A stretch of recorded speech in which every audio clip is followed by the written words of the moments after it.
You found the coolest place to be, the PlayStation collecting season. Come on, won't you sing with me? Welcome to the show. Gather round the boys and girls, collectors from around the world. Let's show the people what they need to know. Welcome to the show. Gonna talk to guests, only got the best. Gonna put their knowledge to the test. Gonna laugh and eat, gonna live the dream. Gonna show you things you've never seen. Gonna sing a song to the break of dawn. Gonna rock this party all night long. So come on everybody, let me see you dance. Get yourself ready, you got one more chance. You found the coolest place to be, the PlayStation collecting season. Come on, won't you sing with me? Welcome to the show. Gather round the boys and girls, collectors from around the world. Let's show the people what they need to know. Welcome to the show. Welcome to the show. Welcome to the show.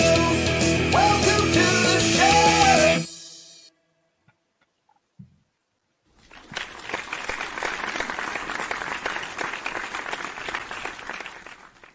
Hey, what's up, everyone? Welcome back to the PlayStation Collectors Podcast, season number 3. This is episode 20.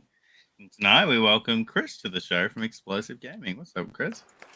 Hey, not much. Thanks for having me on, guys. What's going on, brother? Thanks for coming on. Thanks for being here, man. Welcome to the show. Thanks for having me. I love the opening. I love to get up and dance every time I hear it. It's so Nice. good. I sing along every time. I'm glad that Joe mutes us. Yeah. I had to. That's why I had to, because if you don't, you'll hear him butt singing along in the background. There was It's points so where Joe catchy. was like unmuting me at like the 40-second mark, and you just hear me singing over the back. That's awesome. Yeah, it's a banger, man. Yeah, it's awesome. Joe did the song all himself, so all the credit Yeah, goes to good him. work, dude. It's fantastic. It was a super easy song. It's like literally like the easiest song in the world. But thank you. Yeah, no, it's fun, and I like watching all of everything you mashed together for the video too. It's really cool. Oh, thanks. Yeah, it's just fun. It's supposed to be just a good, fun song. If I actually tried to make it like good, I would make it bad. You know what I mean? But I was just like, oh, I'll just throw it together real quick. So that's why it's good, because I didn't really like try too hard. Funny you how know that what I works, mean? right? Yeah, if I like really tried, it would be like there'd be like 32 guitar parts and like there'd be like flutes and shit, and be like, what is all this? I don't know, man. I just got way too into this intro. Saxophone solo. And Yeah, but like, did you literally hire a choir from a Southern Baptist church? Yes, I did. I can't help myself. It needed to be good. We can't wait. It's 11 minutes, Joe. I'm like, I don't know. It is the podcast now. the ballad. That's just part 1. Part 2 is coming next. Yeah. And then you got a 12-minute intro, outro as well. Yeah, no. So eventually, someday, I'll be like, I'm gonna do a new song for the intro, and no matter what, everyone will be like, nah, I don't like it. I like the old song. That's just what's gonna You'll happen, no matter what. Listen to it and cry. Mm. Well, but if you get what it is, it's catchy. So regardless if you like it or not, it becomes like one of those jingles that you just start singing. Well, yeah, that's the exactly idea. what it is. Yeah, you want it to be like like forcefully stuck in people's head, like against their will. Yeah. Get So it like people out. just have to hear it, you know. Yeah, it's the only way to get it out. Sometimes you have to listen to the song. You know what I'm talking about. You've had a song stuck in your head, and you just have to listen to it. It's the only way to get rid of it. I Yeah. don't know. Yeah, And then I just said that it's stuck yesterday. there Sometimes again. you just have to. I have that with Beat Saber now all the time. Like I love Beat Saber, but like if I don't play it for like a while, I'll start to like sing the songs in my head and be like, nah, damn, I need to play that. Like I have to just to like get it out of my head for a little while. I don't know. See the One of blocks my flying buddies at who- you when you're streams Geargus that does a music stream once a week and just plays new music. And always go through and mention these bands, and I'm like, oh, I haven't heard that phrases. And then I have to like mute it and listen to like one of their songs. Like you have to, you just have to do it right away. Mm-hmm. Yep. You guys That's a do great. that? For everyone who doesn't know you, please tell us who you are and what you do, man. Yeah, so my name is Chris. I host a podcast called xbuttongaming Podcast. I've been doing it for a couple years now. Basically, we just talk about anything video game related and a lot of collecting talk too, because me and a couple of friends locally and are really into collecting, and I like to have anybody on who likes to talk about whatever. I've tried to make the podcast kind of like focused on having people on who want to talk about a subject they want to talk about, because I think people being passionate about something makes for the best content sometimes. We're all passionate about video games, but topics tend to change between people. Like not everybody's passionate about the same type of games or same consoles or whatever. So I try to let people choose the topic so that they can kind of make sure it's something they want to talk about, makes them more comfortable. But yeah, I've been doing that for a couple of years now. But all in all, as far as gaming goes, I'm 36 now. I've been playing as long as I can remember. Grew up with Super Nintendo, and I've been collecting since my teens. So off and on. I sold a lot of my collection at one point, which sucked, but I had to do it. And I've been rebuilding again. But I kept a lot of the big stuff from back then. Awesome, man. So we do the opposite. We're actually going to talk about the Philips CDI today. So hope you're ready. Let's do it. We go for what people do not know anything about. I'm just kidding. So have you guys got your assignments on the Philips CDI? They're due. Oh, let's do it, man. Quiz is getting serious. We've got work due in. Yeah, I've never played one, but I picked up a lot on Craigslist 15 years ago, probably, and they had a stack of CDI games, but they were all like educational and like terrible games. I didn't even know they existed. I was like, what do I do with these? This doesn't make me want a CDI. So I think I ended up trading them off for something, but for somebody who wanted them. But that console has way more of a library than I realized. Yeah, it's definitely an interesting console. I've never played one myself. It's one of those things that unless you specifically look for that stuff, you're not going to find it. No, the CDI and the 3DO, but both of those consoles were just absurdly expensive when they came out, like way too expensive compared to other consoles at the time. They're like $300-400 in the 90s, which is just I think it equivalents to like almost $2,000 today for a brand new console. It was just wild, and like I can't remember which one I played. I think it was the 3DO, but I played Gex on one of them and in a Radio Shack somewhere, and I was like, "This is cool.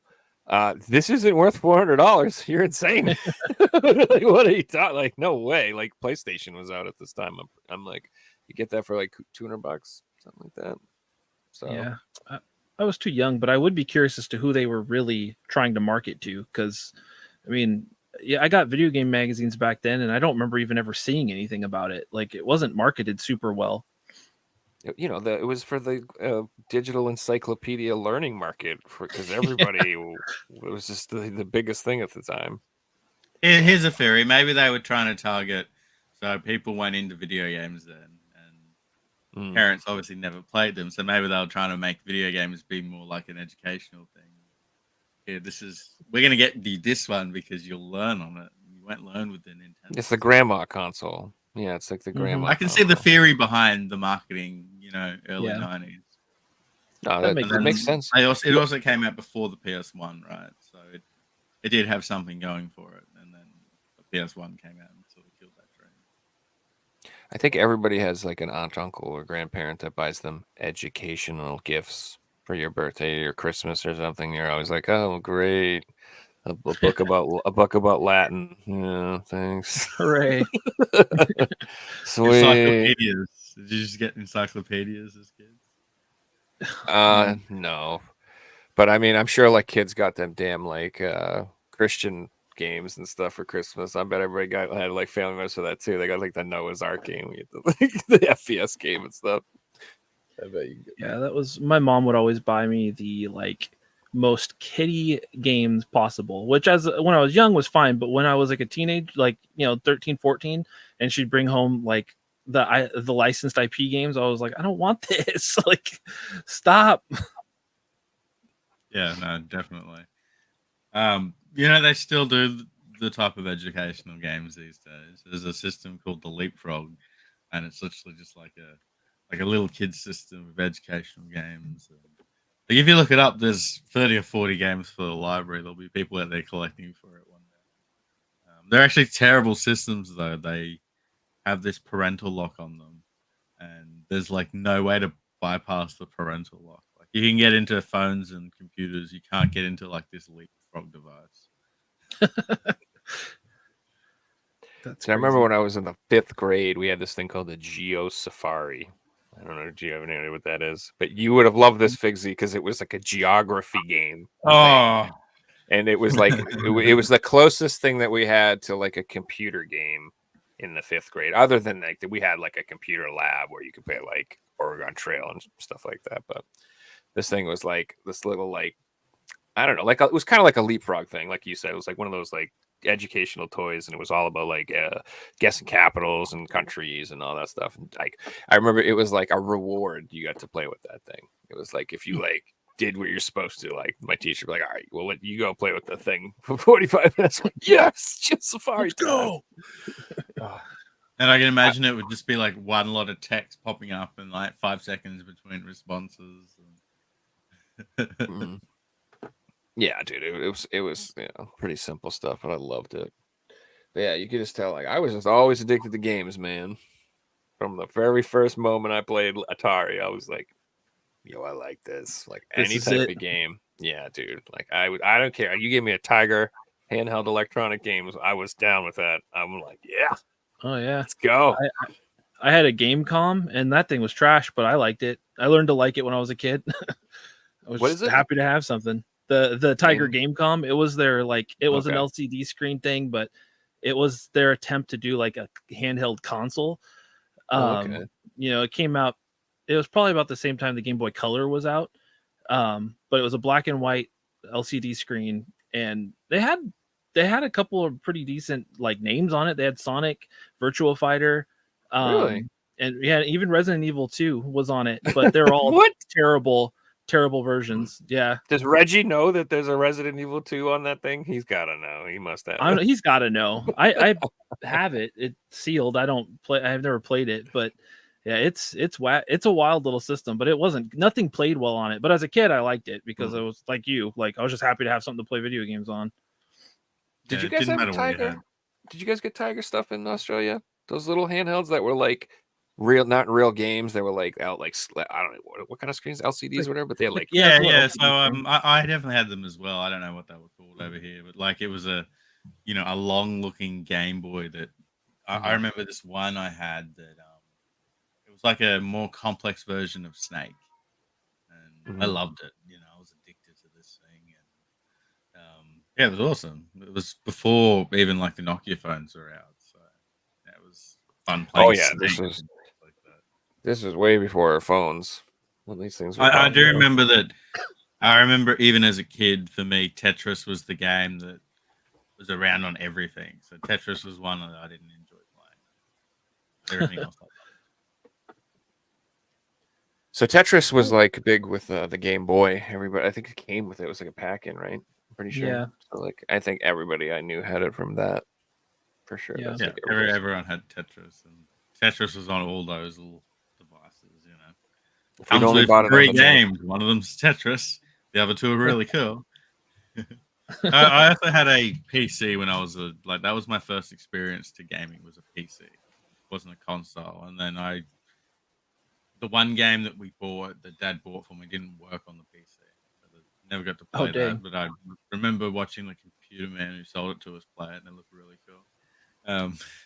But we bought this thing called 100 Games, and it was 100 like flash games. And it was a little bit of everything. It had the whole like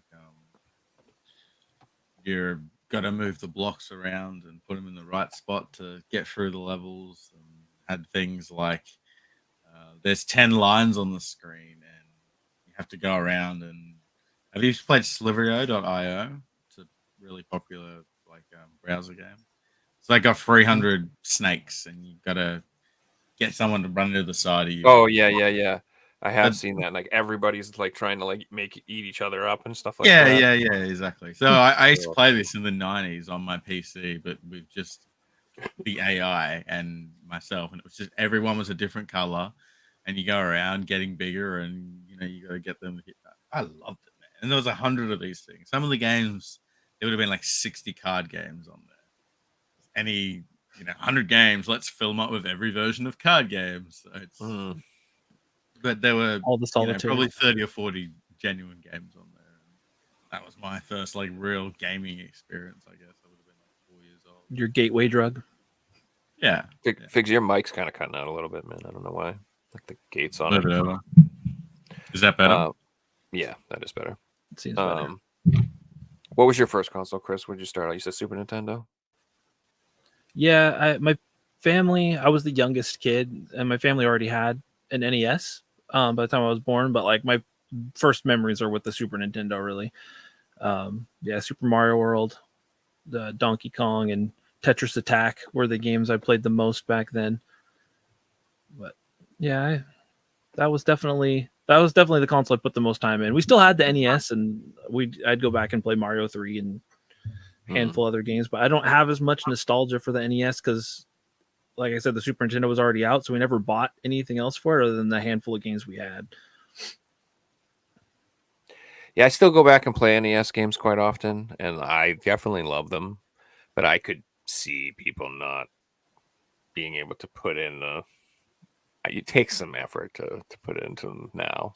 I don't know. They're just so unforgiving and like clunky and like glitchy.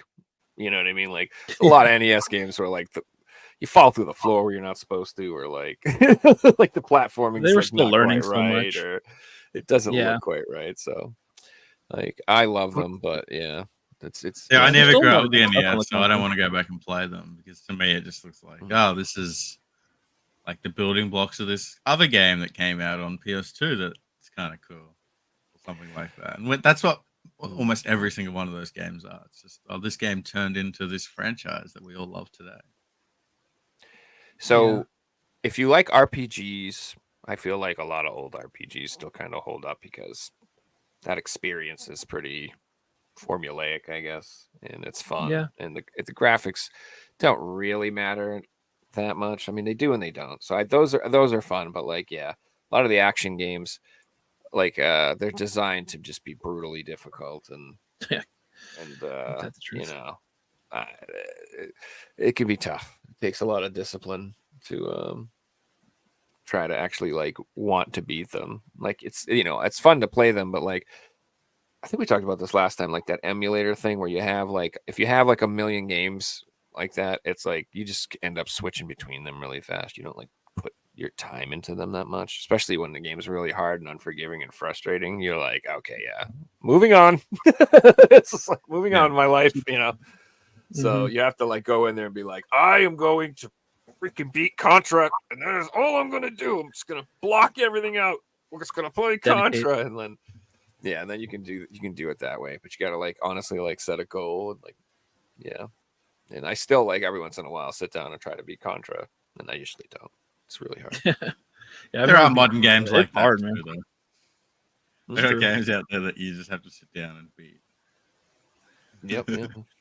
Well, I mean, I feel like that's gonna be for like older generations. It's like the Bloodborne games and the Souls games and stuff. Those harder games, like I think people like.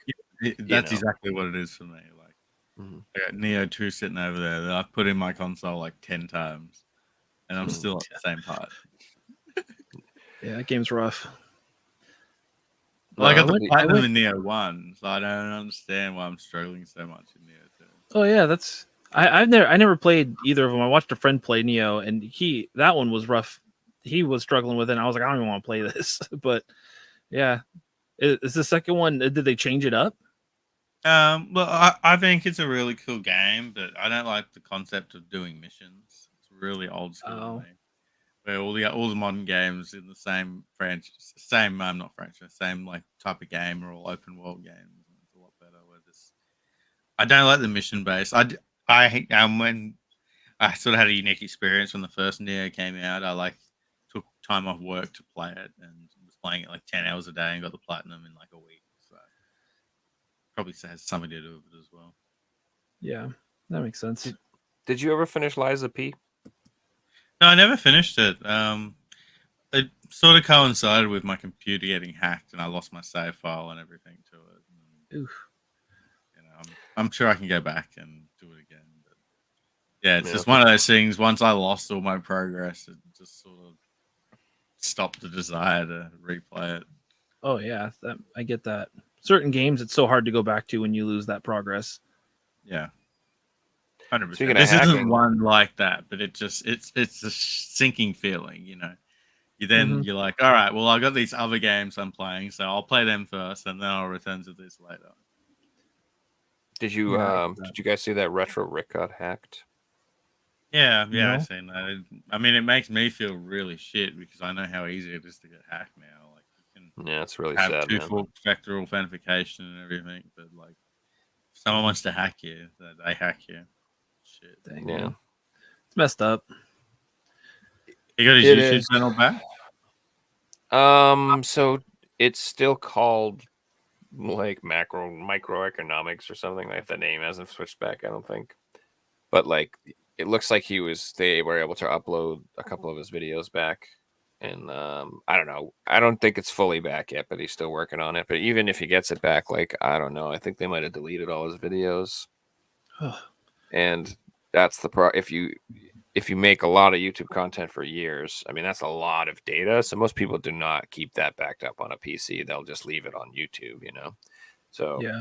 I'm assuming that unless he's got it all backed up somewhere, that he's going to like have lost a lot of his old videos. And that sucks. Like Yeah, that to hurts. me, like, yeah. And people don't understand, like if you're like his older series, like say someone watches his new stuff today, like there'll be plenty of people that will go back and watch his old videos again. Mhm. So it's eliminating quite a bit of revenue. Well, most from- of his from revenue would doing come from that. the old stuff, really. Like, you don't realize like how Yeah, many millions exactly. views the old videos get. Like 90% of my views are all from old videos. You know? And those are probably, once those are proven to be successful videos that people like watching, YouTube's like offering those to people, like, you know what I mean? Like they're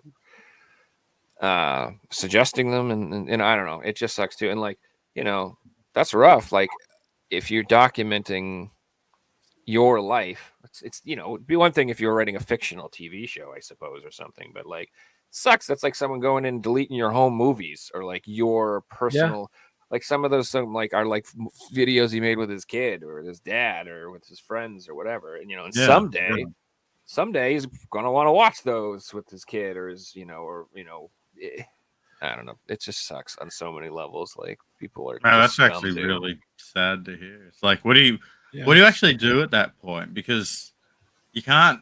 I mean, you can get like tons of hard drives and stuff, but it's not a realistic way to back that stuff up. Like, do you make a second YouTube channel and just leave it private with all your videos on it? That might be worth doing. Well, he did have a second YouTube channel, luckily, which is actually how I even knew what was going on because he was posting on his other channel about it.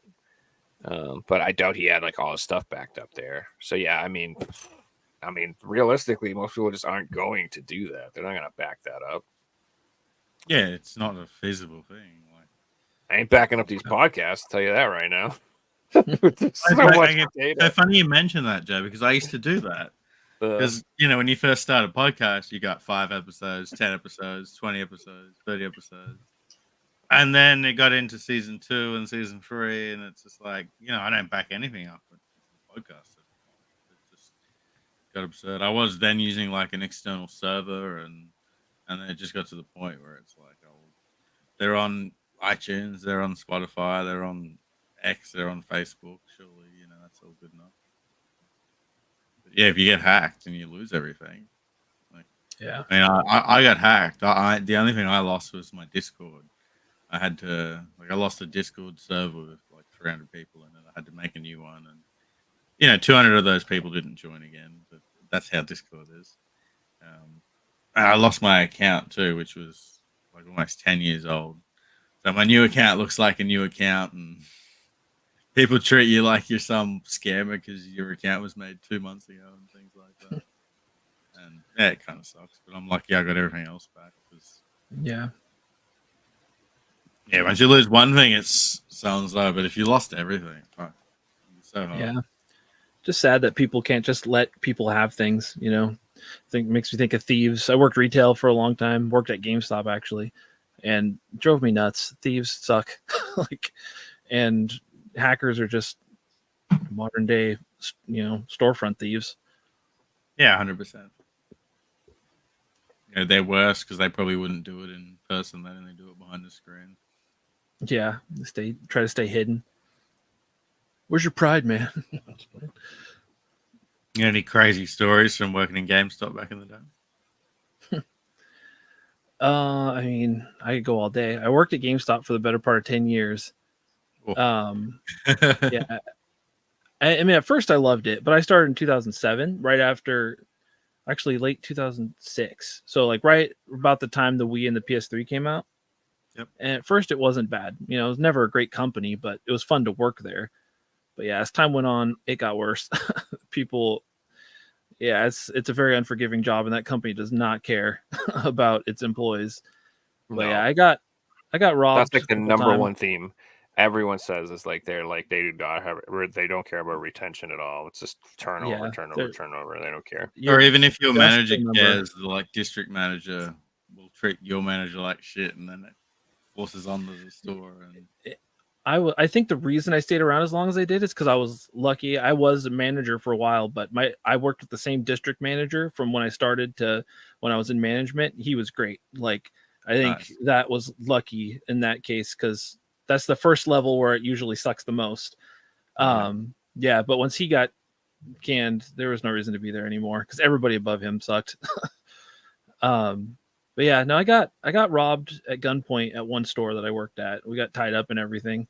Fucking hell, man. So that was exciting, I guess. But yeah, I mean, you had things happen all the time that I have been called every name in the book. Like if you can think up an insult, I've probably actually been called it by somebody.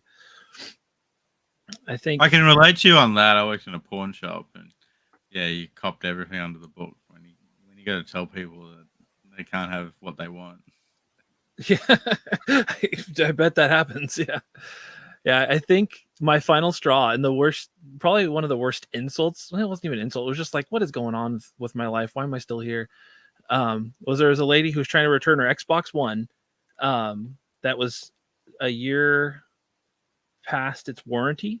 So it was way out of warranty, any store warranty. And it was outside of the Microsoft warranty. But so I was just like, we can't do anything. So like 2 years old, basically, yeah. Yeah, and I was like, I'm sorry, it's way out of warranty. There's nothing we can do. You can try calling Microsoft, but yada yada. And she looks at me and she says, "You're going to come out to my car and tell my disabled daughter that you're not going to return her Xbox for you." And I was like, "Ma'am, that's not my responsibility. I'm not going to do that." And she was like, "Oh," and then the store is full. This is Christmas time, and she's like, "Oh, so you hate disabled children?" And she's like yelling this, and I'm like, how did you get that from? I'm like, I legitimately just can't return your Xbox. But I yeah, would have been like, she's you doing got fake me. fit. Yes, I do. You're the Grinch. You got me. Yeah, man. There's a lot of good customers, but people are crazy. Yeah, I don't miss it. I miss the good times, but I never get those back. I don't miss GameStop. Yeah, 100%. I really got into a YouTube genre of ex GameStop employees talking about their experiences, and there's like thousands of YouTube videos about ex GameStop employees. So I did love asking the question. If you had a good district manager, it sounds like you had a pretty good experience overall.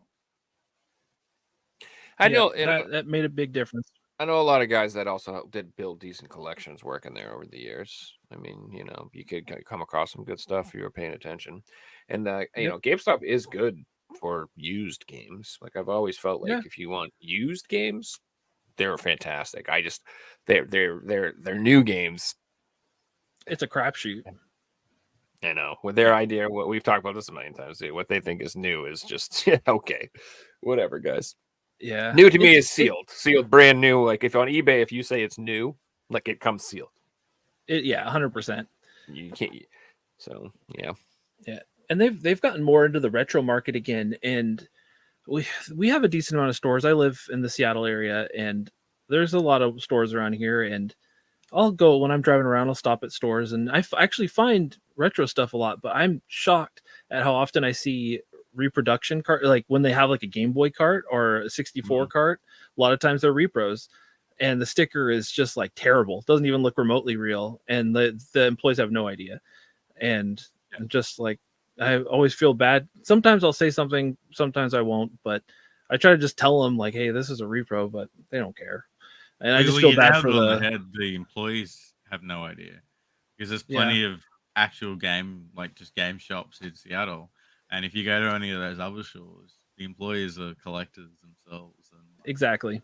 you bring stuff in, and they know what the retro stuff is, or they pull the board off and they can check it out, and Hmm. that's what I mean. GameStop can't do that because they can't afford to train people up to do that. It's not a feasible business model for 10,000 plus stores. Yep, not at Mm-mm. all. And most of the employees nowadays just don't. Every once in a while, you go into a store and it's a good employee, but most of the time they just seem tired. I feel bad for them. Like they don't want to be there. But Which yeah, GameStop's still a just good place to goes to find show stuff. that they've probably been treated badly. Oh, I'm sure. Yeah. Yeah, I'll never treat a game retail. I don't try to treat anybody bad, but I'll never treat a retail employee badly unless they're just No. actually being terrible people. Like because I know it's a thankless job. I Yeah, wonder if you were working in GameStop in 2016, because I visited almost every GameStop in Seattle in 2016. 2016. Yeah, That he would have went been there right at to that return point. an Xbox. Yeah. Oh man. I think I think I quit at the beginning of 2016. So Okay, I probably just missed you then. I was out there buying all the PS3 games I could find. smart. They were cheap. Yeah, I took a suitcase home. I brought an empty suitcase over and filled it up with PS3 games and took it home. It was fun. Yeah, super smart. Yeah, so I think everybody thinks who's into gaming, like when they're young, thinks it would be fun to work at a GameStop. Games are fun. That'd be great. I could work at something fun that I like. It's not fun. It's the same thing. Yeah. Like people are like, it'll be fun to work at Barnes and Noble. I love books. No, it's not. No. Yeah, Or Newbury Comics. Everybody I know wanted to work at Newbury Comics, and I'm like, now that actually probably was fun, but they would pay you like negative $1 an hour to work there. Like they would not pay you any money. They'd be like, it's a privilege. We're lucky we're letting you hang out here and to talk about music all day. That's how it was Enjoy. with that place. Yeah, like it was ridiculous. Yeah, I had people come in all the time, kids, adults, didn't matter, and they'd be like, "Oh, you must be just so happy you work at GameStop and you play video games all day." I'm like, "Look at my eyes. Do these look like the eyes of somebody who's having fun?" Yeah, that's interesting to me because when I worked in the pawn shop and customers would come in looking for video games, my boss would look at me and be like, "Yeah, you go and sort them out," and I'd just go down and chat to them about games for like 20 minutes, and then the idea was to get them to buy something. But it's a different culture in a pawn shop to a retail store because I'm trying to get someone to buy something, so I'm being nice and I can have a conversation where it's quite the opposite in a retail store. It's in and out, like more like a fast food shop. Yeah. No, GameStop's like, do you have our membership rewards? Are you interested in signing this? Would you like to sign up for our magazine? Would you like to this? It was always like a list of questions, and I'm like, no. Would you like no, scratch protection on your Blu-ray no. disc? Do you Oh, want God, to I hate- pre-order God of War? No. And like when I go into a GameStop now and I find usually if I buy something, it's either a PS4 game or like a random DS game I'll find. And I'm like, when they offer the protection, I'm like, how are you going to replace this? Like, especially Yeah. the cartridge. I'm like, you're not going to be able to replace it. Why would I pay for the protection?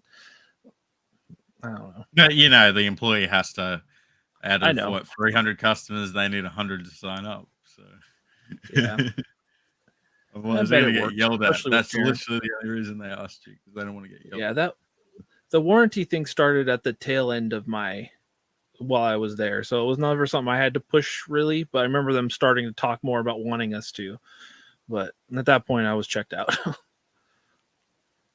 Did you ever So have see- instances where you had like genuine games that you knew they were bad and they wanted you to push them on customers?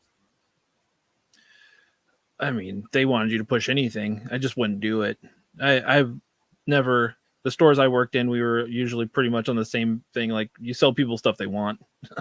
Yeah, like you try to be good employees, and usually our stores did pretty well. But I don't remember them ever having, and this could just be my memory not working, but I don't remember there ever being a specific game that was trash that they were still like push it.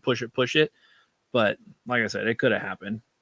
They just in I general. know wanted to stories push of one game. It was before when you were working there. It was 2001, The Matrix, a video game, and it's famous that it Mm. was like one of the better selling games on Xbox because GameStop had bought a certain amount of copies, and for the Christmas of that year, all the employees had to like sell this game, even though it was like a terrible game, broken, Yeah. etc. And yeah, it was Just like famous that. for that reason, and that's why it sold so well. That's funny. Yeah, yeah. They don't mind making you make the customers hate you, but then when the customer complains, they don't have your back. So Yeah, well, it would have been fun to see a full life cycle of the free systems as well. With the Wii, the yeah, that was 360, and the PS3. it was cool. Like watching, especially like you saw how big the three. I mean, I wasn't there when the 360 launched, but the 360 was huge. I mean, I got to see how the Wii sold out literally the second it came in the store for what felt like years, but I mean, it probably wasn't that long, but still a long time. It was always sold out, and got to see the PS3 go from the underdog to climb back up to being a great console with a lot of content. Yeah, I got to work the Wii U disastrous launch and try to explain to everybody that it's not just a peripheral for the Wii, but you know, thanks Nintendo for that one. I think the Microsoft thing being in Seattle would have been so cool because the 360 was big here, but like where it was released, it would have been huge. It would have been crazy. Oh yeah, it was huge. You had definitely a big like the big wigs would come around. I not to my store, I was a little too far south, but like you knew that they would come around to GameStops and try to push stuff and do giveaways and stuff. Yeah, it wasn't uncommon to see the employee stickers on the games. Too. You see people posted on Reddit and stuff like, "Have you ever seen this?" I saw that all the time. Like we had Microsoft employees were always trading in those games that they'd get for free or for cheap at the shop to get other stuff. Yeah, no, I find those posts funny too because I've been to Seattle a few times and like I tried to avoid those games because they were on so many of them. It's like, oh fuck, I wanted this because it's got the bloody employee sticker on it. I'll go for Yeah, something it destroys that. You can't get that off. else. No, they don't come off ever. Yeah, it's just it lives there. Some of that stuff's cool though. Like there's a like a PSVR launch event controller that I kind of want. It was like given out to employees at like the launch of the PSVR 1. And it's just a regular DS4, and it just like has like a little thing printed on it. It says like VR this and has a date and everything. But it's kind of neat. But it's like one of the few pieces from my VR collection that I'm kind of still want. That I'm like, hey, it's VR-ish thingy. Hey, why not? Like, sure. But Has like an extra cool. 0 on the end of it, but just because of how exclusively rare it is. I haven't looked at it lately, but it was like $150 to get one, which is honestly for a rare controller. That's honestly really not that bad. Yeah, Freaking Hogwarts Legacy controllers like $350. What the? Jeez, what is going on? That is nuts. It really is. It's so frustrating because like. I was hoping that it would be like one of those things where like it just like the hype was just making it really expensive and it would come back to reality a little bit, and it's not. It's like the damn Final Fantasy Pixel remastered. It's just getting crazier and crazier. It's not getting any better. Dude, that I'm one still in full belief that that'll be reprinted because there's no reason that it won't be. Like there's no. I hope like, so. Oh, Godzilla lost the licenses, so we're not going to see a reprint. Square Enix.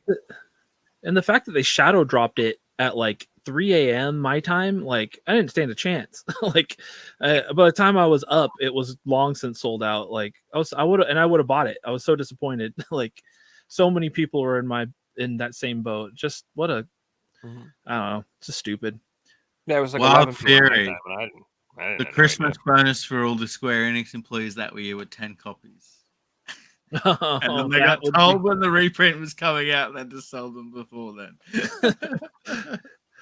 Enjoy your bonus. Just maniacal. That would be evil. That means that we're giving them their bonus. Thick fucks. Yeah. That's like genius. What is wrong with you guys? We would use the FOMO True, then that's against them. how limited run games get their bonuses with Poop Slinger. Take him a copy of Poop Slinger in the stocking. They Is it have like cold?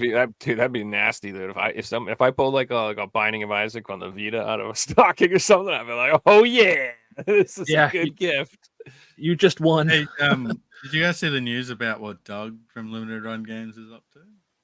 He's got a new company coming up, I believe. Yeah, so he's doing his own physical games. Huh. Gonna have another one. Yeah, what the heck were they called? That's interesting. Oh gosh, I can't remember the name. I've read it. I'd have to look it up. I'll look it up. We'll give him a shout out. But yeah, he's partnered with somebody else. They supposedly are going to do like 5 games this year, Rocket games, but like ROCK space IT, like rocket, not like rocket, Oh. like I rocket. hadn't heard of any of them. You know? Rocket. Yeah. No, not Def Leppard.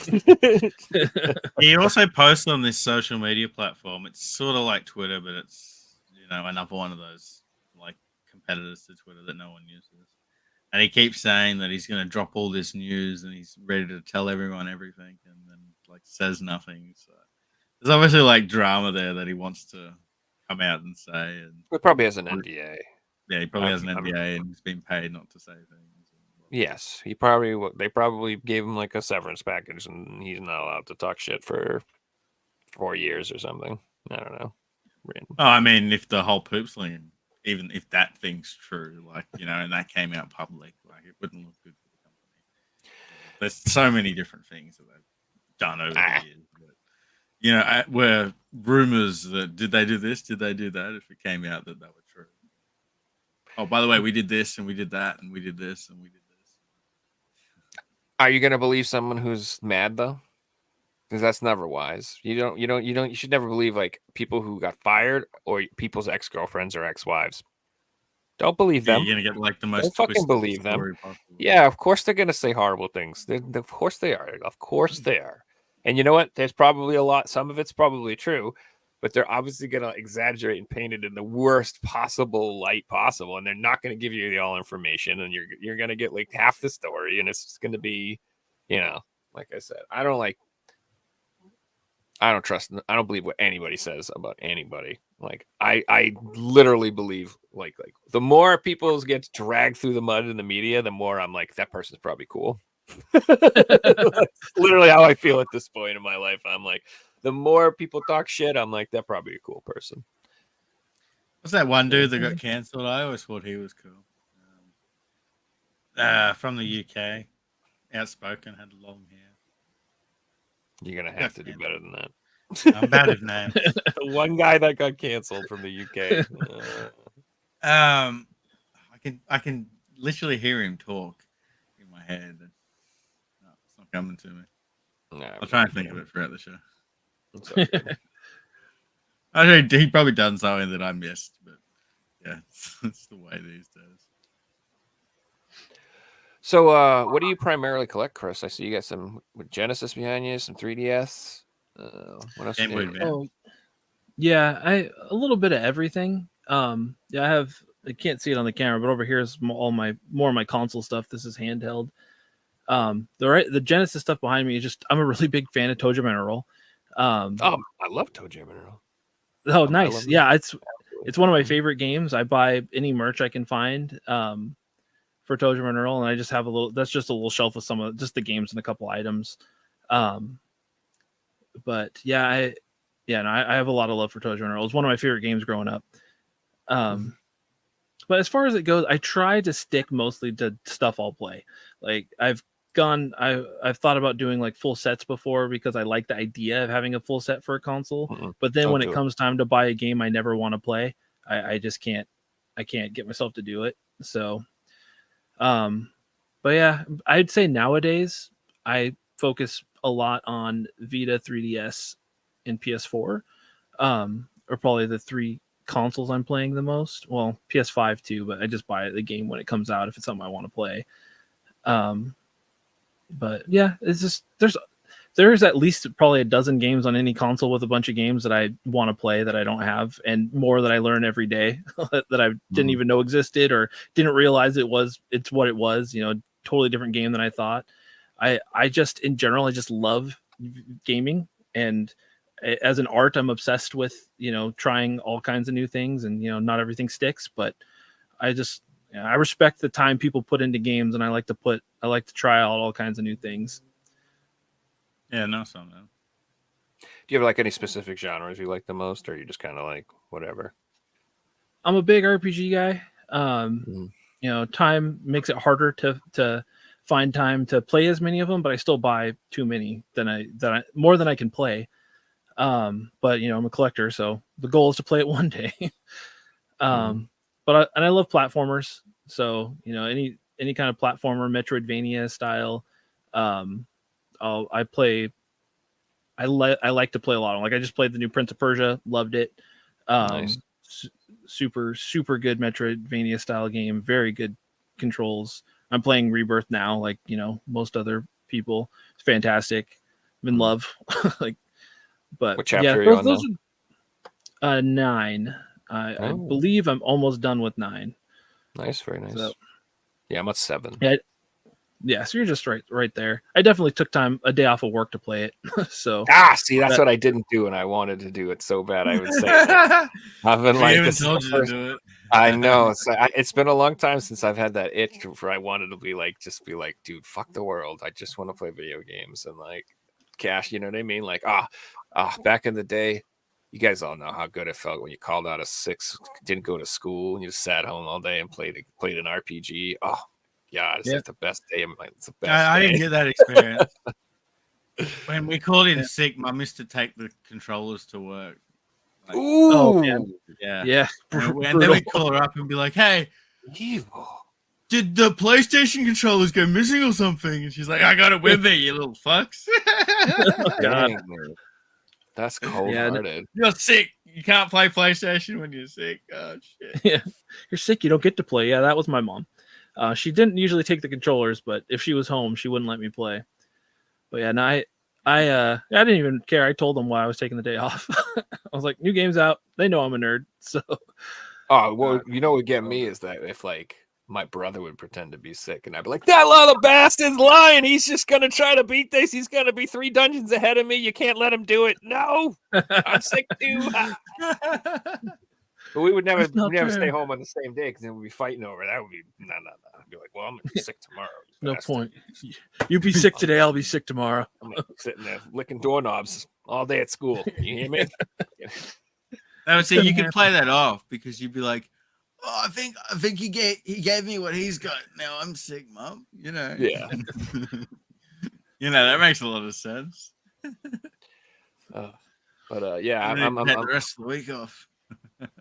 It's funny, like I like had like for like the whole PS4 generation, like I like didn't play RPGs because I was just like, I don't have the time for this. I don't have the time for this. I don't have the time for this. I still bought some and I collected some and I played a couple, but like I really wasn't into RPGs. But like the PS5, I don't know why, but like I was like mad into RPGs again all of a sudden. I think the lineup of RPGs that have been released so far is like amazing. It's like There's such a lot of good stuff. games. Yeah, and it's like a lot of like what's giving me it's hit me in the feels because it reminds me of it's like a lot of PS1 stuff coming back. Like I have like Star Final Ocean. Fantasy 7, Star Ocean, Tactics Ogre, playing Valkyrie Chronicles. Valkyrie Elysium. That's what I mean. Like freaking Rhapsody. They released the Rhapsody game, and I don't know. Yeah. It's like, oh, you guys are getting me. Like it's They've just announced like more that they haven't done yet. yeah, and then Suikoden's coming out, and there's a Dragon Warrior. I don't know. It's like it's bringing me back to like those my PS1 RPGs. Oh, yeah. Days. It's PS1, like getting me excited PS2. again. Yeah, and so like I've made it a point now where I'm like, I'm gonna play some damn RPGs again. And so what I do is like I'll play them for a few hours a day, but stop and then play something else or just chill, watch TV or whatever. And I can't play them like I used to, where I'd sit there and play them 12 hours straight, like no life, don't take a shower, just eating Doritos, like I can't do that anymore. But I'm trying to make sure that I put the time in to play some of these RPGs because they're so good. And dude, Ease 10's coming out. I can't wait. Oh yeah, I got to catch up on the Ease games. I played 8 and I bought 9, but I haven't played 9 yet. Okay. Those It's things, freaking that's the amazing. problem today. Like, there's that many games coming out that, like, do you play the new games? Do you play the games that you've got and you haven't played yet? Do you go back and play old games? Yeah, it's hard. Play all the I'll play all the games. You gotta do it all. What you gotta do is the games. What you got to do is you got to get the Apple helmet, right? And you have to have 3 or 4 RPGs going in all There you your go. screens, and you just have to like, and that's how you Just do constantly it. going. If you're not While doing you're that, playing one, you're watching a you're not a cutscene. and the other real one. gamer. That's right. Do you And you even need like to be on RPGs? Reddit. And you need to be on Reddit, farming them thumbs up. No, I'm just kidding. I don't know. Chris, I wanted to ask how long you've been collecting for. When were you collecting when you were working at GameStop? Yeah, that was part of the reason I even started working there, I think, is because I would go there every day looking for new trade-ins and stuff. So I started in 2000. I was like 17, so 2004, I think. I got I was really in to RPGs at the time, and I found the Suikoden series for the first time, and I played 4, and then that was the first, which nobody likes 4, but that was the first one I played in the series, and I loved it. So then that sent me down a rabbit hole of all these other RPGs that I'd never played, and then and the collecting bug hit, and I started going back on PS1 and Super Nintendo and buying stuff that I still hadn't played, and I collected pretty hard for a few years, and then I got married in 2014. And I had to And sell off my collection.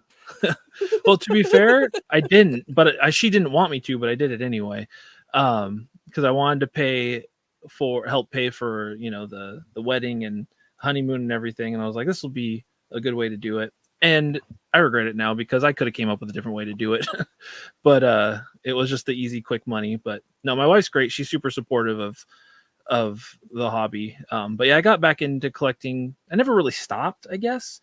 But after I sold it off, I kind of slowed down for a while. But in about 2017, the Switch kind of reignited that collecting bug again.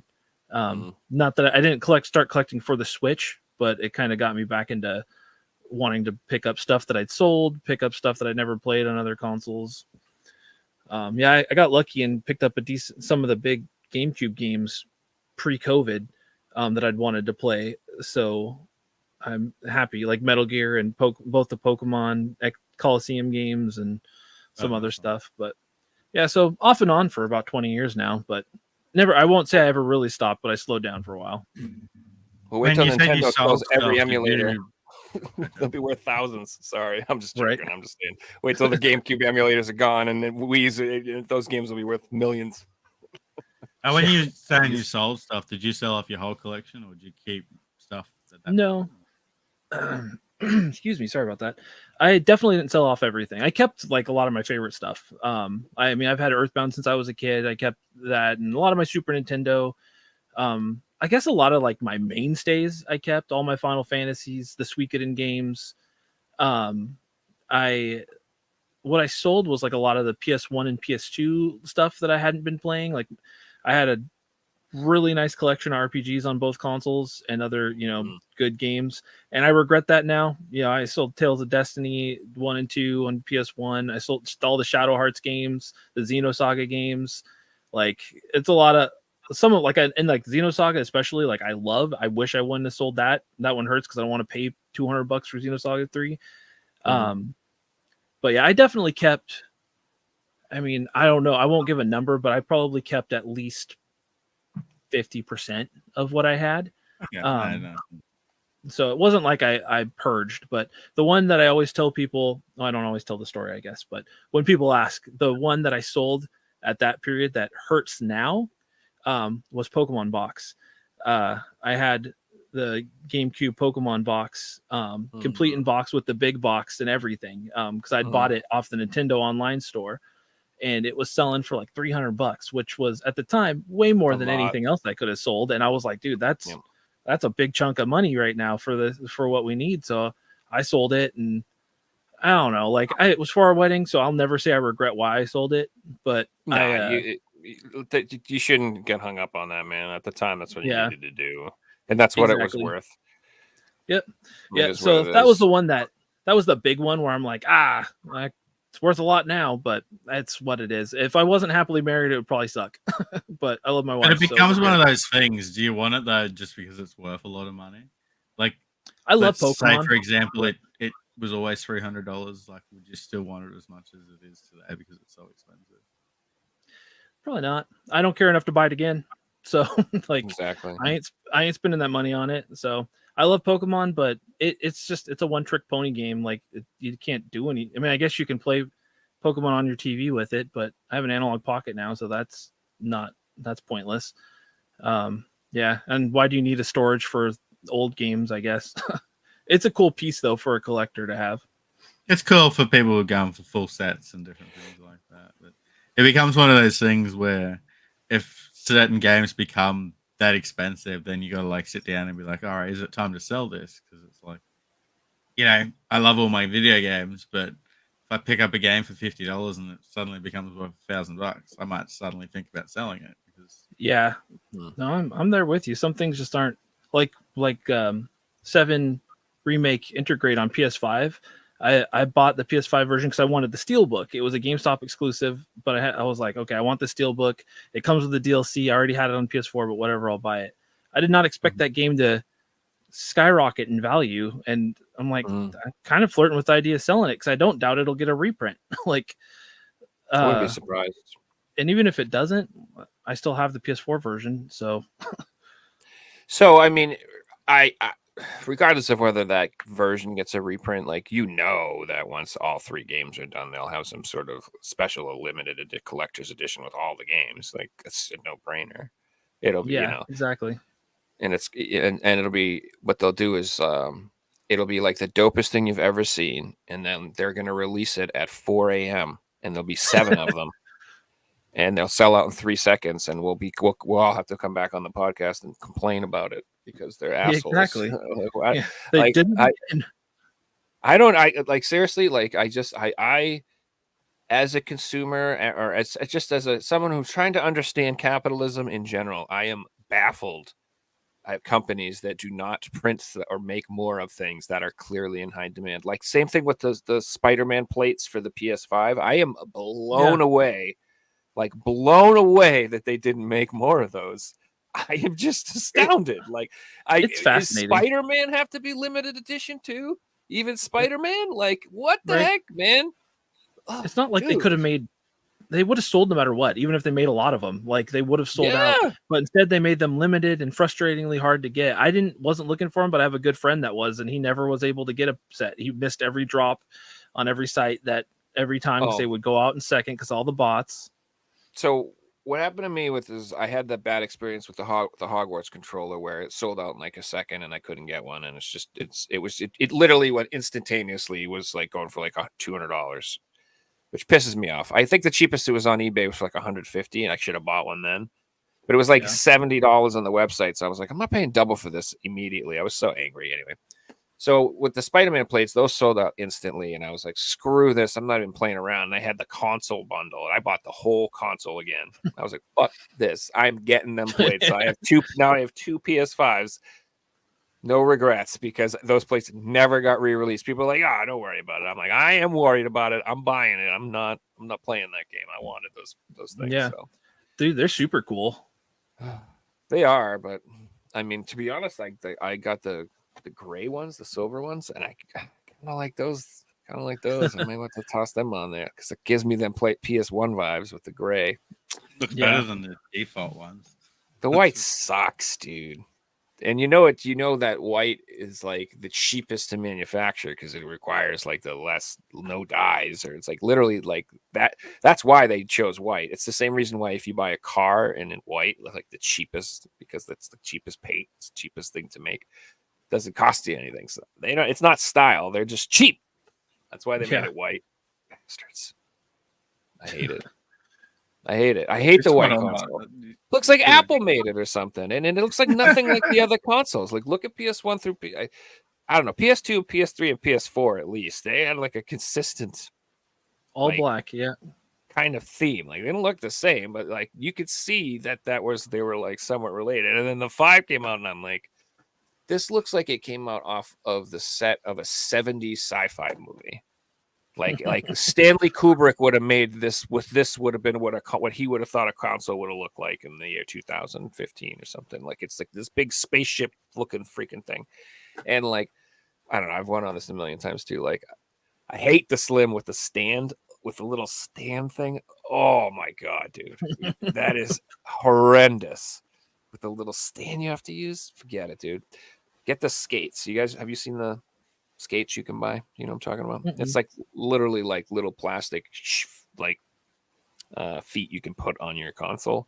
Oh, I didn't know that. That's cool. Yeah. I got them for both of my consoles, and they just hold the console in place, and it completely stabilizes it, and it looks 1,000 times nicer, and they don't slide around, and the feet are grippy, and like they don't wobble or anything. It's just a way better way of doing it, in my opinion. That stand is truly awful. If you ever have to call Sony because you've got an issue, they have to verify your PS5, and the first thing they do is ask you for the serial number. Guess where the serial number is? It's underneath where that plate is. So you have to That's pull your so stupid. PS5 upside down, unscrew this bloody thing while you're on the phone.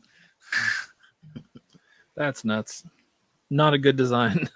No, not at all. It's just like, and the people on the phone know it too. Is it on your? Did they? So the PSVR is on the box. They put it on the box too, maybe with the serial numbers or no? I don't think it is. I'm because I got my box. I don't know. I would have used the box when I've called them. Mm. It was like 2 years ago now. Yeah. So my plan is, I have like so many of the colored plates. This is I'm gonna keep buying used PS5s until I have like 7 of them, and I'm gonna set them all up with all the colors, dude. And then I I'm gonna- start this going to like 2028 where there's like new consoles out and they're like going for $100 each. That's what I'm gonna do. I'm gonna get like all of them, and then I'm gonna install my entire fucking library, so I have all the updates on all of my PS5s. And then every time someone comes over, they'll be like, "You want to play a game?" And I'm like, "Yeah, let me just figure out where it is. Hold on, let me put the disc in. Where is this? It's on one of these motherfuckers." This will be PS5 A to B. Then we got B to C. D's got its own PS5. Install my games alphabetically. Wow. This PS5's got 6 Call of Duties on it. Be some true dedication. Yeah, no. Yeah, the only person crazy enough to do that is the completionist. Oh man. I don't know. I don't have the funds he has. Let's put it that way. Yeah. I'm an honest man. I work for my money. No, I'm just kidding. Yeah. Wild to think of now. Yeah, I like I how haven't weird actually the looked at PS5 his channel looks. in months, to be honest. I have no idea what's going on. So I like the PS5 with the black plates on it, and I like it on its side with those skates, but like I don't like the Slim. I don't know. I don't like it. Just whatever. We'll see. I'm hoping maybe the Pro will be cool. I think it's too big. Like I have little slots that I made on my desk to fit consoles, and I made this desk like 10 years ago, and the PS5 doesn't fit.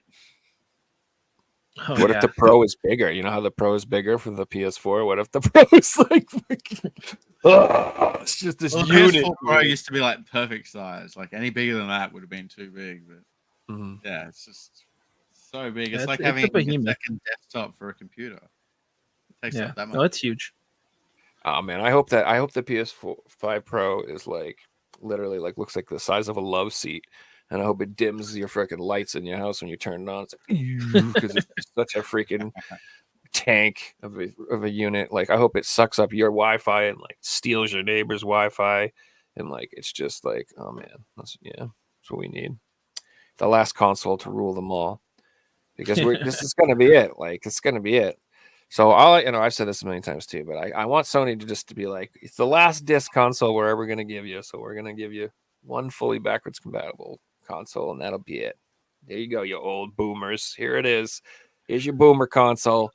You now take it and then just die, and we'll sell digital to everybody else for the rest of the time. Just shut us up. Yeah. If Sony announced a new console tomorrow, I have no interest whatsoever in buying it. Like I said a couple of weeks ago, we're still at the start of the PS5's life cycle in my mind. Yeah. That would be my big thing too. Is there just hasn't been enough. It hasn't felt like a packed few years of Sony games for them to even be close to releasing a PS6 yet. Mm-mm. We haven't gotten one 8K game yet. Yeah, The PS5 box has got 8K on it. yeah, that's a nice flex that they're not using. Yeah, but wouldn't you need like a crazy TV that does 8K to even? No, I don't think see that it? Do they- technology's been made yet. Yeah, I don't think so either. And like, I don't even think it's worth it. I mean, I think getting 4K to run at like 240 hertz, like reliably, is really hard to do as already. Like, I don't think having 8K is worth it. Like, as a gamer, what do you guys feel about that? I like refresh rate. I want it to look smooth when I play more than I generally can't high even fidelity. imagine what 8K would look like at this point.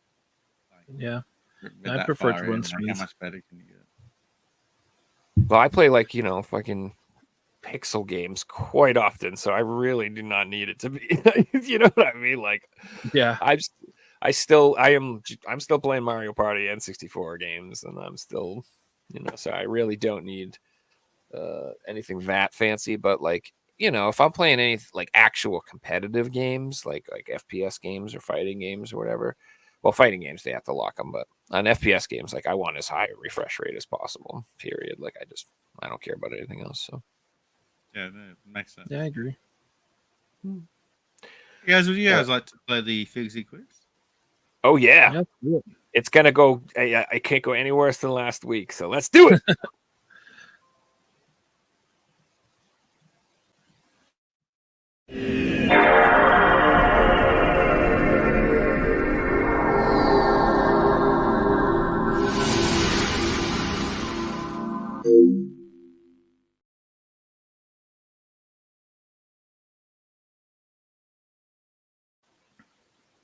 Well, Oh, yeah. well. Joe said it can't go as bad as last week.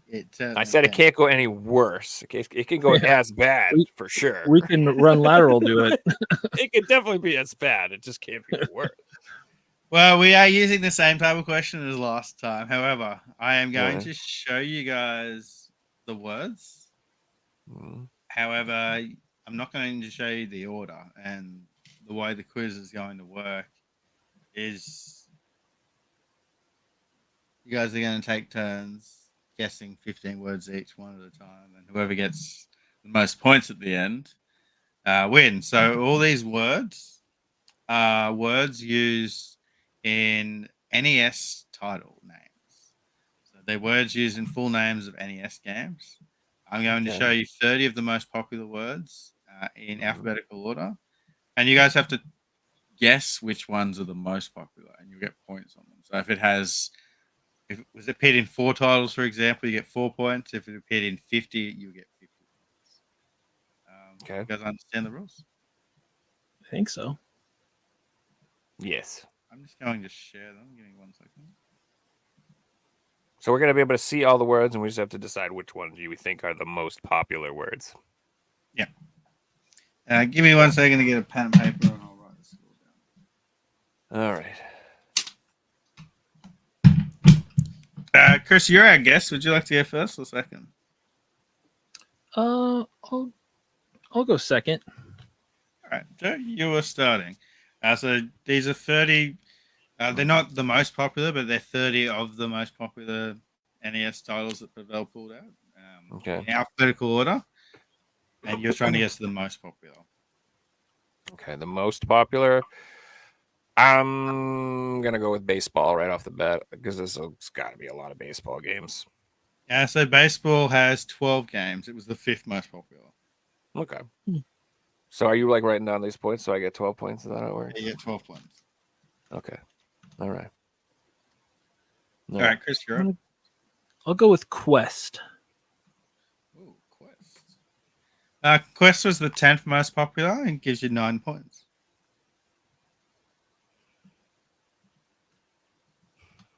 All right, Joe, you're up.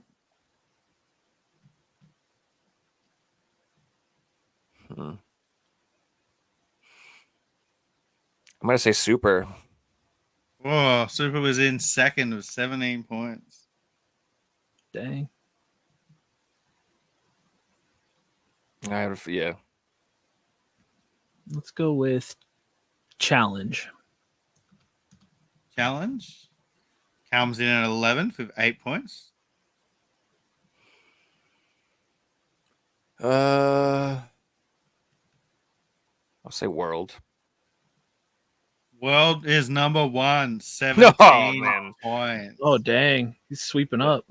Super in world. I had a feeling. Yeah, Joe took the top 2 there, guys. I'm a boomer. I have the NES Advantage here. Literally, it's in the closet. Get it? You guys. Yeah. All right, I'll Chris, you're do. up. Let's try legend. Legend. Ooh, comes in number 23 for 5 points. Well, that's terrible. Well, I could only think of 4, so I wasn't doing too good there. You're like, yeah, that's a lot. Surely there's more. I thought of 4 right away. Yeah, nope. All right, Joe, you're up.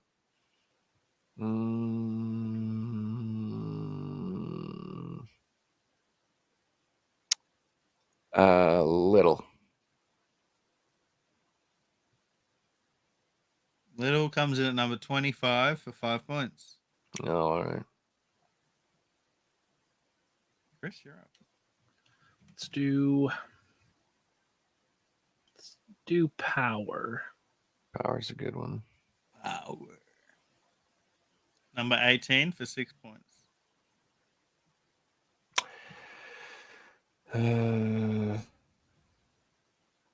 You know what? I'm gonna say dragon. I bet there's a lot of dragons.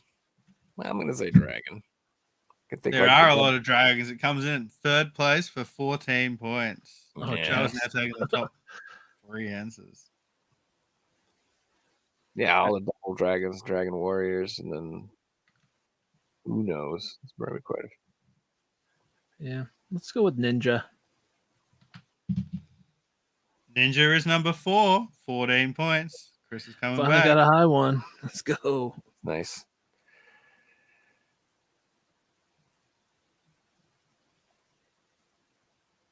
You're up, Joe. City.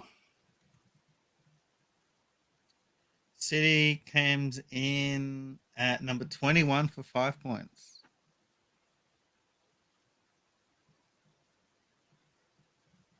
Chris can still win at this point, but Joe has got a decent lead.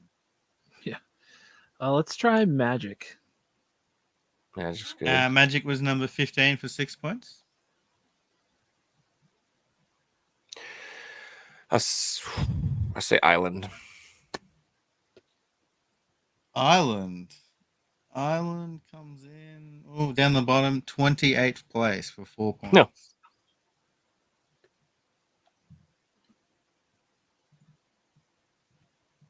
Chris, you're up. Let's do man. It's got to have at least 6, right? So It does have at least 6. In fact, it's got more than 6. It's got 10. Comes in at 9th place. Nice. okay.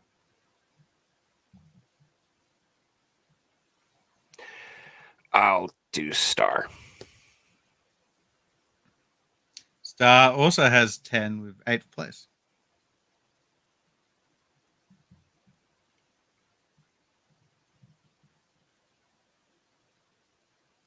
Let's do monster. Monsters down in number 24 with 5.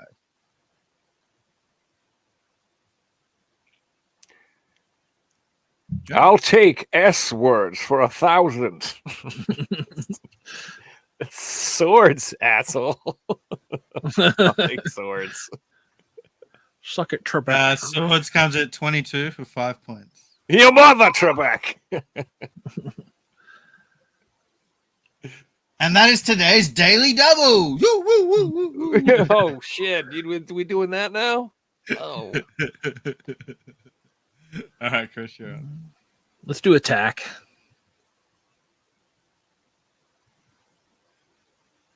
Oh, attack's down at 29 and 4 points. Dang.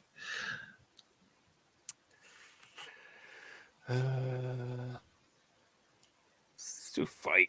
Fight's gotta be a lot of fighting. We like fighting. trying to think of names of games though. And Fight's number 20 with 5 points.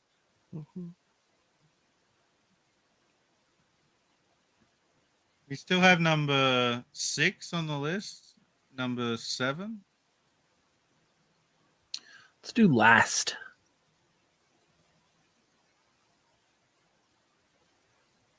Last comes in at 19th place. Didn't get last like everyone thought. Oh shit! For 6 points. I'll do Kid. Kid's one of the top 10. In fact, it's 7th for 11 points. Yeah, we got this is quite a few I can think of. We're still missing number 6 though. Let's do Battle. Battle. It comes in at number 27 for 4 points. Dang. I had high hopes for Battle. Let me down. Street. Street is the one I was looking for 11 points. There's no way I catch up now.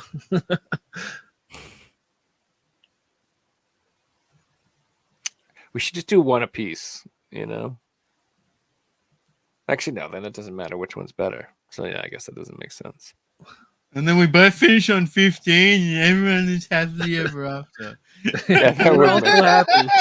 All right, you got it on the list. It was on there. You got it. Good job. We're both so good at this. At that point, you just have to hope one of us can't read. Yeah. I don't know Just any of do the it with words that are left straight on here. face, and then I'll call the take answers out with ham straight face sandwich. and That's phone. not on there. See if Cat say anything. Like that wasn't a quiz.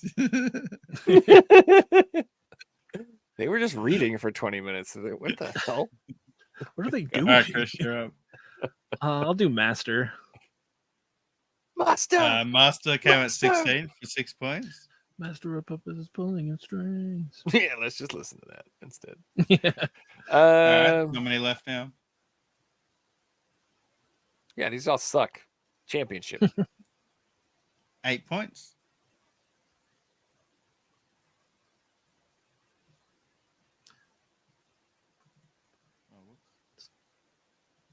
Let's do Hunt. That's probably the best one, I think.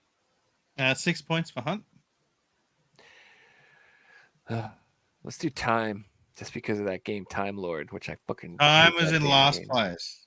Stupid ass game. Dude, that game I had when I was a kid and it was broken. Literally, like there was a boss that was like broken. We couldn't kill him. And like we tried everything for hours and hours. And I remember me and my brother for hours we tried to kill this motherfucker. And like when I got older, I remember I'm like, oh, I'll look it up. It's got to be something we missed. And like the guy in the video just walks up and shoots him like 3 times, and the dude just dies. I'm like, what the? My game was literally broken. What the hell? Like it was so infuriating. That's brutal. Yeah, man. You're up, Chris. Let's do Mutant. Mutant comes in for 5 points. And final round. I'm gonna golf. 7 points. And Chris, you're going to be stuck with Duck. And Duck gives you 300 points for the win. No, Oh, god damn it. There's 300 duck games. Oh, you're cutting that weird Korean duck collection that was released. Homebrew, you bastard. You didn't know, man.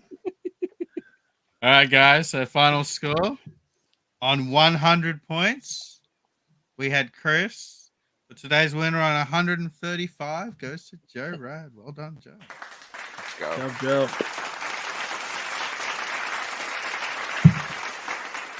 But wait, there's more.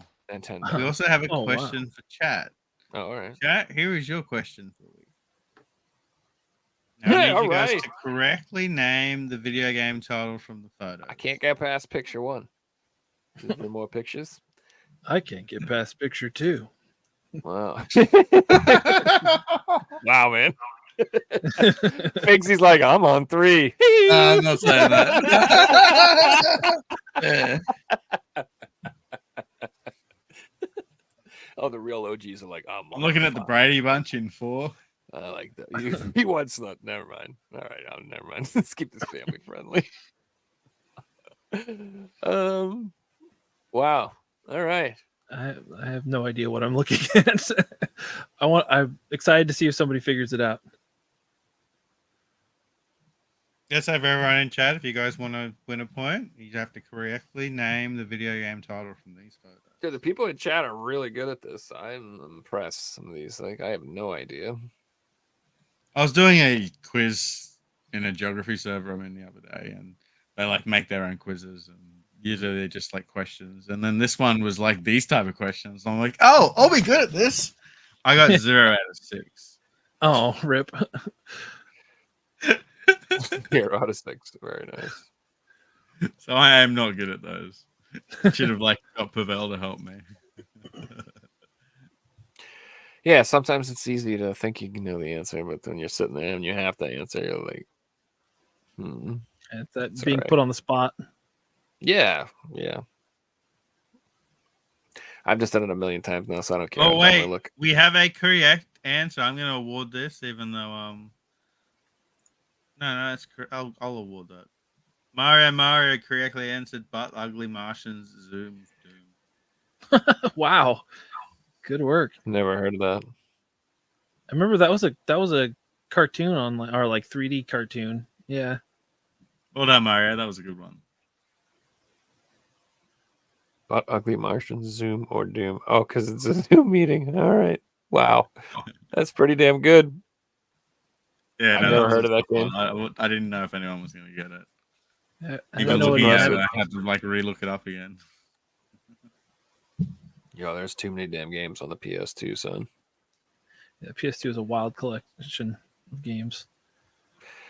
Yeah, so I like my gaming title knowledge. I like ever since I got a Steam Deck, I've gotten a lot more familiar with a lot of like the full libraries of a lot of those systems because I'm like, what should I emulate? What should I download and stuff? So, but yeah, the PS2, I am just shocked how many games there are. If you start, especially when you start getting into the PAL territory too, and the Japanese games, it's like holy crap, it just goes Yeah. on and on and on. I'm good with Yeah, titles because I collected a full set, and Mm. not just like having a full set helps you with other systems because you'll be like, oh, I have the third game of this game, and then you go out and you find out what number 1 and 2 was, and you're like, oh, that was Mhm. on the PS1 and the 2, and oh, that was on the Wii, or that was on here. And, Mhm. learning so many games and getting into so many different series gets you introduced to so many more games. That's just I think endless. that's a huge point. Like, I feel like if you're a huge fan of series, you end up collecting for different systems because they're all over the place. Like Ease, for example, that's like all over the damn place. If you want all the Ease games, you gotta get a Master System, a TurboGrafx, a PSP, a PS4. It's like you have to have like for all these systems to have all those games, you know. So that's a good point. Like right now, I'm at the point where I'm looking up stuff that got released on the DS. Like RPGs, especially. There's a lot of like entries in series that I was unfamiliar with. Like you remember you mentioned like Ni no Kuni before, how that had put me down a little rabbit hole. I'm like, what other games are on there that are probably really expensive? Oh, they are! What a surprise! All the RPGs are really expensive. I'm Yeah. shocked. DS had a wild library. It was good though. They had a lot of good RPGs. You mentioned Rhapsody earlier. They had a Rhapsody game on the DS. Mm-hmm. A Blue Dragon game on the DS. Two of them. Speaking of RAP. Speaking of one of the expensive ones. Well, the DS is cool too because it was a region-free library. So, you play games from Japan or North America or PAL. It didn't matter. Mm-hmm. Yeah, I hate that they region locked the 3DS afterwards. Like, what a step back. Yeah, but it's also like at the moment, at least, one of the easiest to mod and just region free that up like really easy. Like I own like a few 3DSs and they're just the Japanese ones and they're modded to play whatever. So Yeah, that's reasonable. Did you guys hear the news this week about Sony removing content that people had bought digitally? Yeah, we should talk about the title. Yeah, that was pretty whack. So from what I understand, it's not like this wasn't like the normal, like they're like pulled a license or something where they couldn't download the games. It was some sort of bug or glitch or something causing it. From what I understand, I'm not like, I don't know, super up to it, I guess, but I don't think it was like a malicious in that way. It was just like people couldn't access it for some reason, and it was like 50 to 100 users who were reporting it or something. So it's not like this huge thing or whatever. But either way, it's still not good, and it shows you that you don't really own things. You just have access to things, and whether it's on purpose or not, you could lose your stuff. And it freaks me out though when they say they can remove stuff from your system. Like, I don't like that at all. Does that mean they literally go into your PS5 and like delete your damn files? Is that what they're saying? Like, you can't Yeah, even how much own control them do you anymore? have? Yeah. That's weird, man. That's what It's they're doing. crazy to me because, like, we all talked about, this happening, but, like, it's just accidentally happened. And it's just obviously showing the times of what's going to happen in the future. They'll just one day remove this one game and one day remove this game. And one day you'll go and do a certain game and it just won't work. And you won't be able to rebuy it. And then there'll be no version digitally out there unless you bought it physically. Well, I mean, too, like I think it was you, Joe, on a past episode mentioned your Wii, your games on your Wii that you just don't have access to anymore, or your virtual downloaded games, or on the 3DS and the Wii U. Now that they closed down the eShop, you can't. A lot of that stuff is just locked out. Obviously, modding and stuff makes it possible, but still, like, you can't just go on and buy anymore. It's just crazy to me that one day they can just decide you're done. Like, no more. We don't want you to have access to this stuff anymore. And yeah, some of those games won't have a way to be played. Like, I always think of Affordable Space Adventure. Is that what it's called? On the Wii U. That it was very much so made for the Wii U. Like, it uses the gamepad, it uses the mic, it uses everything. It'll never get ported anywhere else, most likely, because it was just so built for that console. Like, there's plenty of 3DS games that are similar like that. They used the 3DS for what it was, the 3D function and everything. Yeah. I want to talk about a little experience I've been having playing Elden Ring. So not so much the gameplay, but I haven't got PS Plus right now, and it has like online features, but it's like a very minimal part of the game, and I don't want people to help me in my game, so I'm not using it. I don't summon people, so I don't need the online. Every single time I play it, before I start playing it, I got to pop up to buy PlayStation Plus, and you like physically have to like leave the menu and go back into the game. I had no idea. That would be so annoying. Yeah, exactly. And like, this is a single player game. It's like trying to force it down you. Yeah. They're trying to tie it to everything nowadays. Having a subscription to anything. It's just the modern, life cycle that they want for video games. They want to make a video game, and they want the video game to last for 3 years. They want you to buy the season pass for 3 years and buy the skins for 3 years, and then they'll keep spending money on it. And then not only that, but now they literally want to be able to then to take it away and delete it from you, so you can't keep playing it. Like, I swear, like Sony, like these companies, like they don't like that we like the old games and we want to play the old games and collect the old games. They don't like that. They're like, no, always buy new product. New product, good. We want new product. We want more money. We want new product. They do not, care. They don't like that. They don't want it. They always want you interested in whatever the new thing they're selling is. Because if they can't keep that treadmill going, they go out, it goes away. Like, like Rocksteady Games is like gonna be out of business now because they made one game that didn't do well. They're done. Like, they're screwed. That company's gonna be like screwed. I'm telling you, like, there's too much money going around now. Not enough money going around and too much money being spent. It's wild. Yeah, and it takes a decade to make a game, and whatever. And at the end of the day, it's just a game. Like, what are you guys building? You building Rome? What are you building over there? It's just a game, and like, there's nothing that guarantees its success at all. It's just like, do people like voluntarily want to purchase it? And like, is there like, voluntarily like natural hype for it? Like, for this stuff. And, it's really risky. The market is so competitive and so oversaturated It's wild. Like even like I've heard like the Final Fantasy VII Rebirth sales are kind of disappointing from what I've heard. I'm shocked. I am like honestly surprised. I think it's a great game, and I'm surprised it's not selling better. But if you think about it, like, dude, how much money do people have if they just bought Grand Fantasy Relink and Persona 3 on the PSP release from Limited Run and Persona 3 Reloaded, and God forbid they got the collector's editions, which are $200, and and Yeah. they want also Unicorn Overlord, and they also want. I mean, it's a lot of Yeah, really and good that's stuff just coming out. RPG related stuff. That's their direct competitor, exactly. And like you said, and that's not talking all like anything else that people are competing with. So that's pretty wild.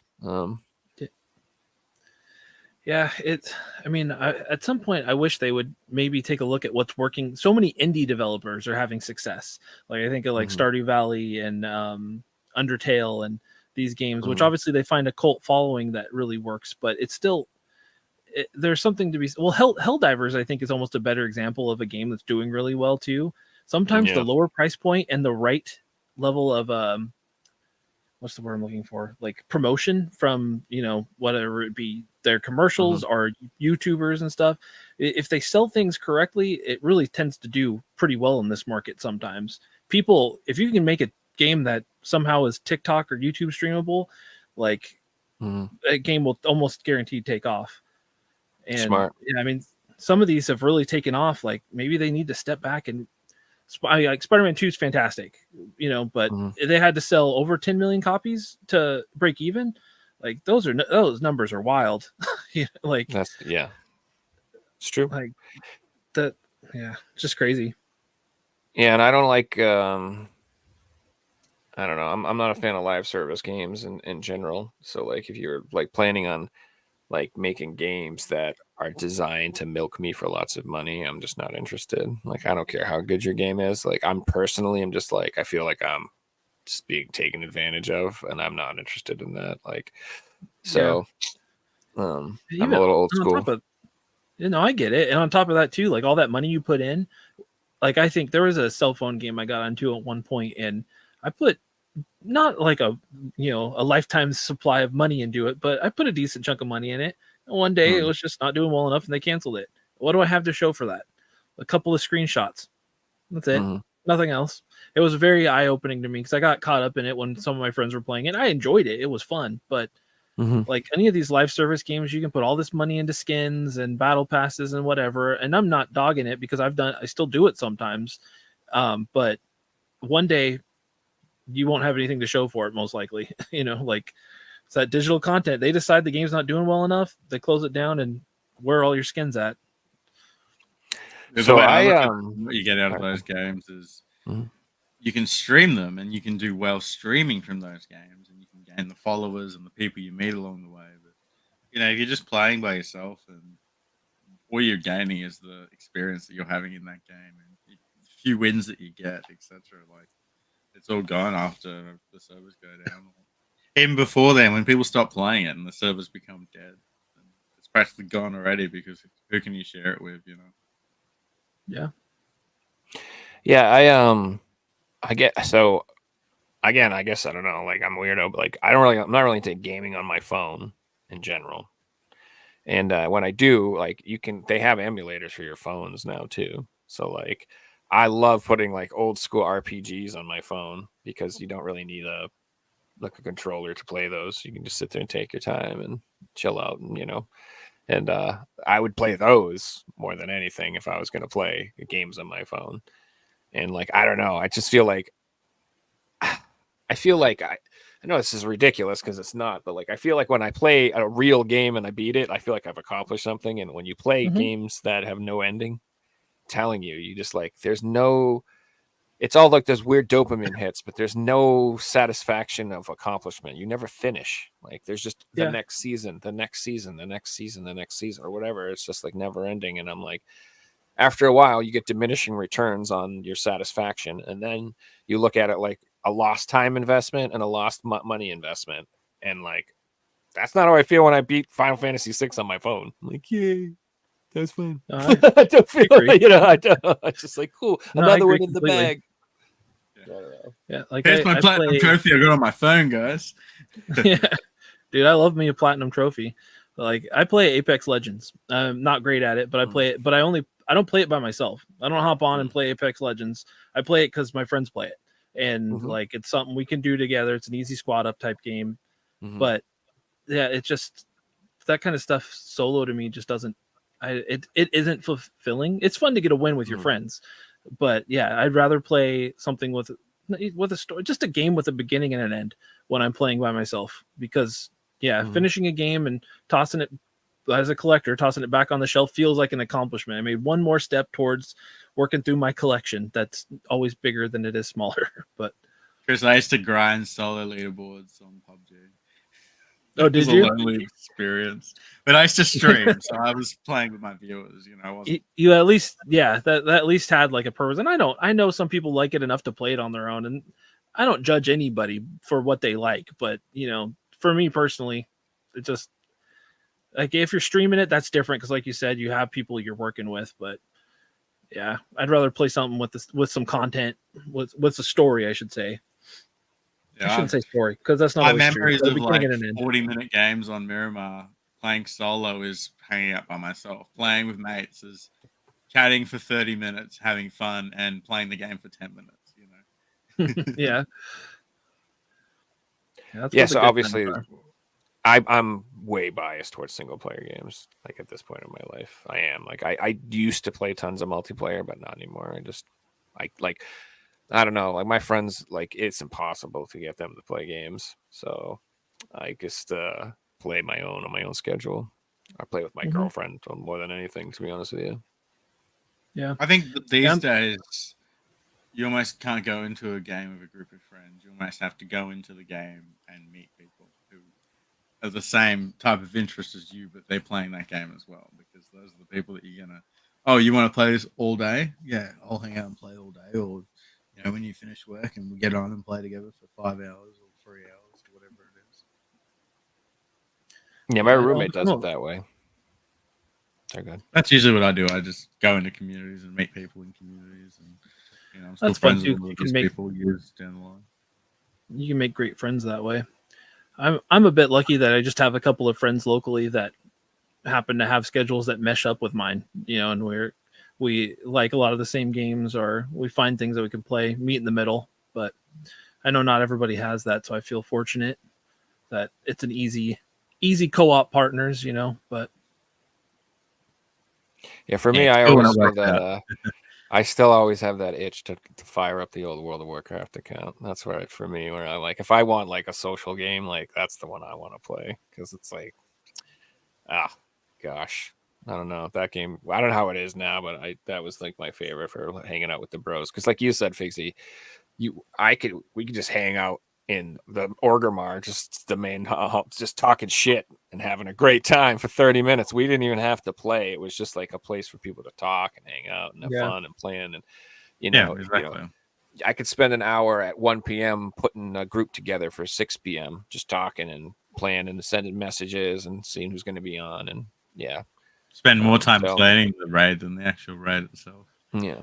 So the multiplayer games and social games, like I do love them. Don't get me wrong. It's just like at this point in my life, like I don't know. I'm also like tired, dude. Like it's hard, like to like back in the day, I could game till 2 a.m, 3 a.m, no problem. And now I'm like, no, man, I gotta get to bed. I'm tired. I gotta work. I can't be doing that. Like we used to raid until midnight every time, at least, and we'd always raid late. We'd always stay late. One more attempt. Come on, guys. 2 more attempts. We can do this. Come on, guys. Hang in there. So yeah, I don't know. Don't worry about your 6 o'clock alarm. You'll be fine. Oh, I'm sure we ruined lives. We probably got people in trouble at work. We probably got mad people in trouble with their wives. So much trouble playing that game. That's the thing. Like people, oh man, like I've tried. That was such a hard thing to explain to people when they're like, "Come do this thing," and I'm like, "I can't. There's 40 people waiting for me to do this thing. Like, I have to go play this game." And they're like, "Why? What do you mean? Just don't play the game." I'm like, "No, you don't understand. I have 40 people who expect me to be there, and I'm the one like calling the raid, like I'm running the fucking shit, like I gotta be there. Like it was just so hard for people to understand because back then that wasn't as prevalent. People didn't understand online gaming as much. You know what I mean? Like especially parents, they're just like, stop playing, and you're like, I can't pause this. Can't pause. That's not how this. Yeah, you know what I mean? Like it's not how it works. You just have to relax. No, man, so many stupid arguments and fights over that stupid game. But I still miss it to death. And if I as much as I talk shit about it, if Blizzard was like, you know what, we're doing it. WoW 2 is coming out 6 months. I'd be freaking buying a new computer. I'd be going crazy. I would back in. Of course, the podcast would be over. But what happened to Joe? We're like, I don't know. He just WoW 2, guys. Go on Twitch. There he is. He's sitting there, just freaking playing WoW. Quit his Or job. if it's not over, every Lost his episode would job. just be about WoW. Yeah. So, but that's maybe that's like what I hope to do when I hope it's still around when I'm like really old. You know what I mean? Like when I'm in. They're Like, just waiting for everyone to retire so then they can get you. All right, they're all retired now. Let's get them. Let me tell you, when I'm retired, I will play some WoW. I will definitely play then. Oh, hell Get the yeah. gang back together. Oh, heck yeah. I'll run that. All right, deal or no deal's on at 5:30, and then we're raiding at 6 o'clock, and then I want to be asleep by 8. I do like Deal or No Deal. Shut up. Good stuff, man. I like Price is Right too. Get it. Come at me. Price is Right is great. Heck yeah. You guys got any pickups to show off this week? No. What do you got for us, Chris? All right, so this one is not a super recent pickup, but I figure I haven't been on here before, and it was just timely. It's a Dragon Ball Z Kakarot with the new Power Awakens for the Switch. And I got it on the Bandai Namco store, and it came with the Steelbook. Nice. It's a Switch exclusive Steelbook. The back isn't like anything crazy.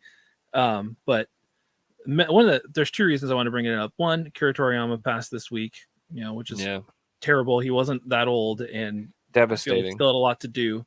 Yeah, and I love me some Dragon Ball. It was my introductory anime. Like I have a huge fondness to it. Not just Dragon Ball. People don't realize how much he did that. He did Chrono Trigger. He did freaking. Oh yeah, and the Dragon Warrior games and. And not just that, his influence on so many other artists. Yeah. No, I mean when you see the outpouring of love for him from all of these other anime creators, like the amount of lives he got into, and like we probably wouldn't have One Piece and Naruto and some of these other big ones if it wasn't for him. They specifically said reading Dragon Ball, watching the anime made me want to be an artist. So like it's inspired through Dragon Quest. You can go through any major franchise and they probably lead back to him. It's a huge loss, but yeah, it was honestly like devastating news. Yeah, I've been bummed about it and watching a few episodes of the OG Dragon Ball just in memoriam. But I thought I'd bring this up because it's the Switch version is cool. It's all on cart. It has some of the DLC on it, but on the Bandai Namco store right now, it's on sale for $15. And that feels like a good deal. So anybody listening that has any interest in getting this game, it's a fantastic game too if you haven't played it. So is that like an updated release with the DLC or something? Yeah, it doesn't have like the season pass. They've released quite a bit of DLC for it, and it just has it has some extra content. I think it might be the first DLC. I'm not positive. I haven't played this version. I have it on PS4, and I bought the PS5 version too. I love this game. But yeah, I played through it all on PS4 and I got the season pass, but this one I'm just going to keep sealed. I bought it mainly for the Steelbook. But I just feel like $15 for a Switch game that it at least has like all the patches on it that came out early on. Yeah. That's cool. And the cool Steelbook. Like if anybody's interested, the Bandai Namco store right now, $15. Their shipping sucks though. I think it's another $10. I also that's in my opinion, the best Dragon Ball game. This is like that came out in this generation. Like I think that's the best one. Hands down. Fighters is fantastic, but if you're not into fighting games, this is it. Yeah. And then I'm pretty sure that there was like a updated Japanese release for PS5, I'm gonna say. And we I have not confirmed if that had any like extra DLC on it or something, but that was supposed to be like a newer version of that game. So it might have some stuff. I don't even know if it has English, but I remember somebody, I think maybe Phil from Premium Edition. I think he Oh yeah, I remember. tweeted about it saying that was coming out. So yeah, that's good to know because I collect Dragon Ball games, so I might have to pick very it cool. up. Yeah. All right, so someone I collect Dragon Quest games, and goddamn, they're expensive. Go ahead, dude. Right? I have most Anything of with dragon in the name is pretty expensive. yeah, it just tends to be a thing. Yeah, I love the Dragon Quest games though. I'm only missing 4 on DS. I don't have like the NES ones, but at least I have a version of all of them elsewise. I just thought this was timely. I went to a Goodwill a couple weeks ago and found a couple things.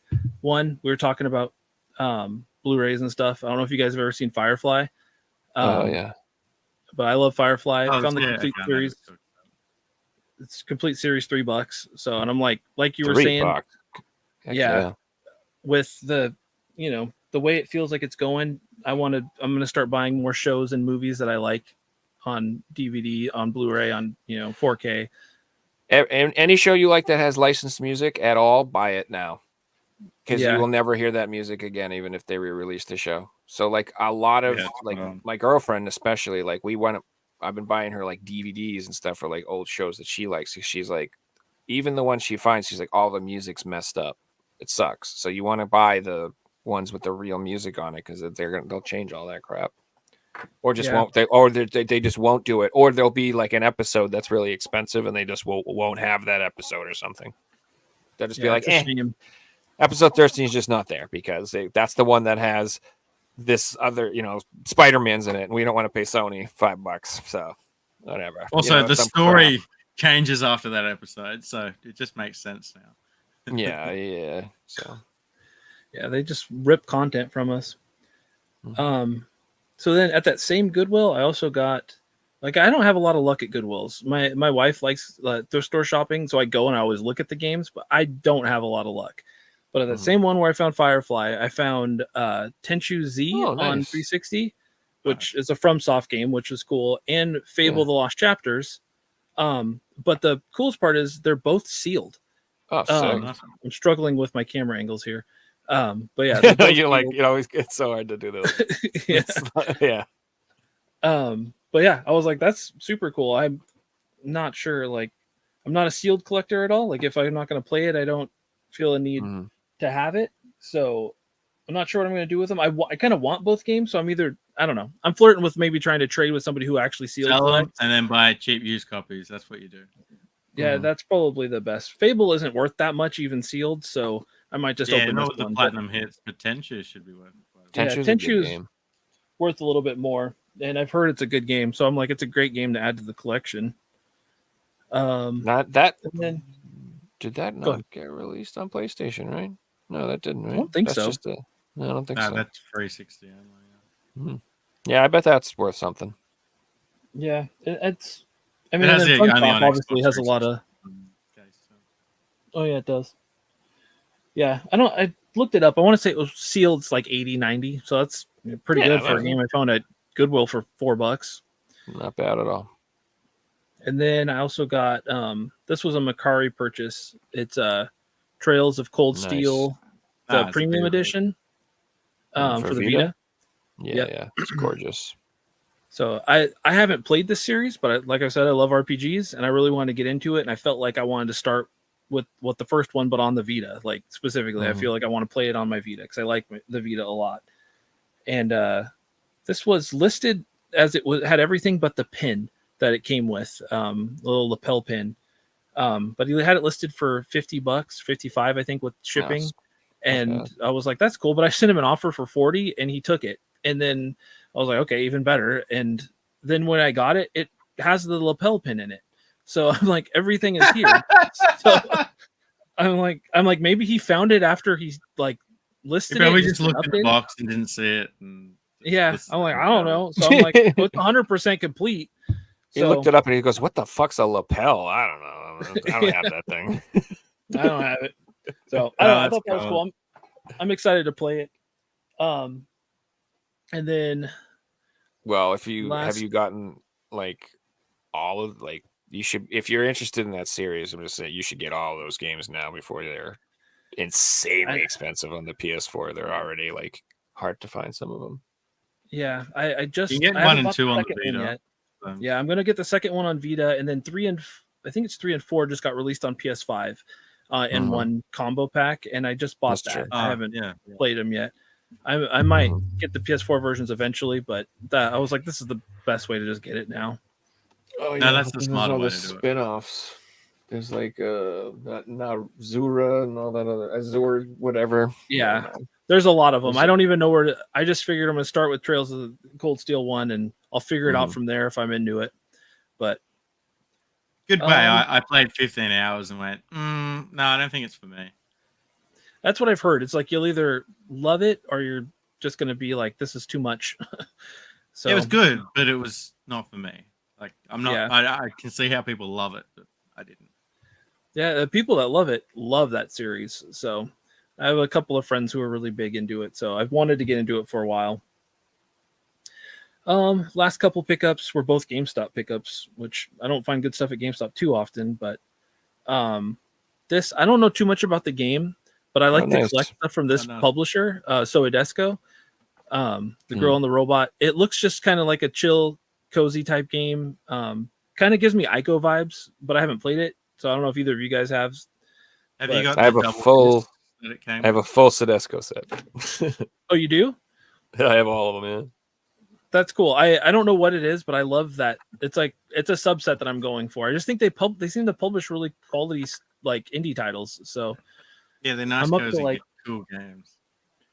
I'm up to 7 now, so I'm not anywhere close. I just buy them when I find them in the wild usually. But there's a lot. There's like 30 of them or something. Does your copy have the discs on the inside as well, Chris? It does. Yeah, it has both. Take all that out. Both the soundtrack and the nice. and the game. Well, so and it's nice that you show this though. I talked about this before though. This is why I think these are specifically collectible, because that style double case is very unique.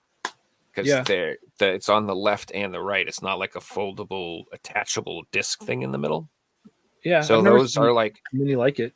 Yeah, so they're very hard to replace if they're shitty or broken or damaged or whatever. So like I feel like those missing the disc or whatever.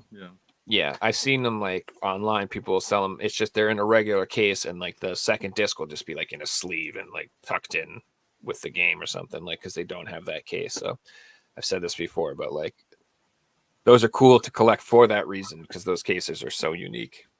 Yeah, I love it. It's super cool, and like I said, I do think like I don't know, all these indie games that they've published all have like a lot of charm to them. I'm not going to say they're all good. I haven't played all of the games that they've published, but I'm just such a fan of the ones that I have played, or like some of the ones like this that just look really good. They have a lot of they're good games. A lot of them, not all of them, like you said. There are some good ones.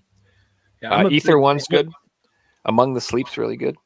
And Kaze and the Wild Masks. I don't know if you played that one, but I love that. I haven't, but it's on my list. I want to get them all, but that one I want to play because I love a good platformer. It's dope.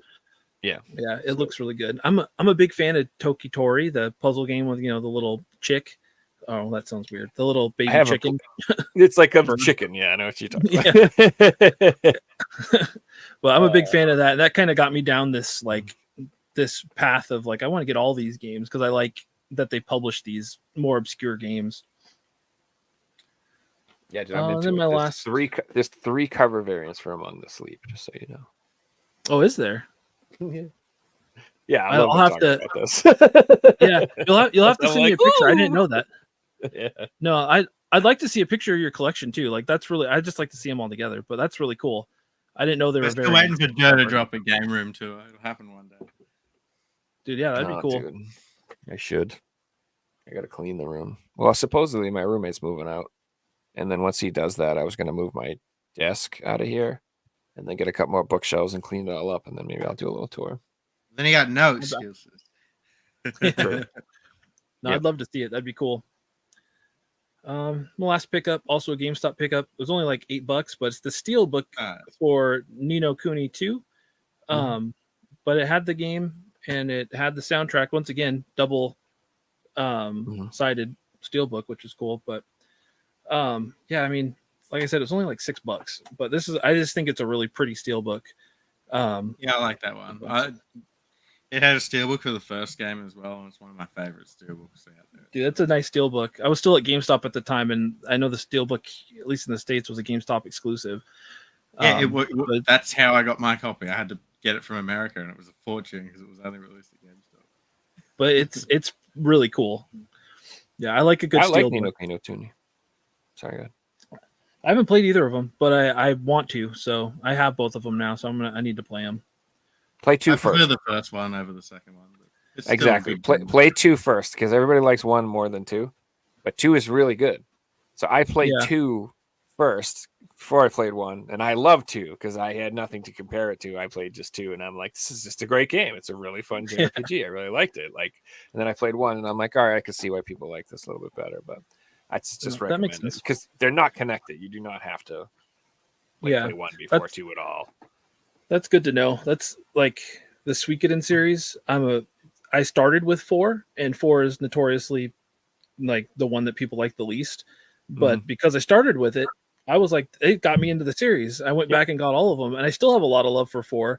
But I see why people don't love 4, after having played the others. But yeah, sometimes it makes a difference where you start. Yeah, we're playing those games that people call bad. Like I love Dark Souls 2, but it's known as like the bad Dark Souls game. Bad is so relative or subjective.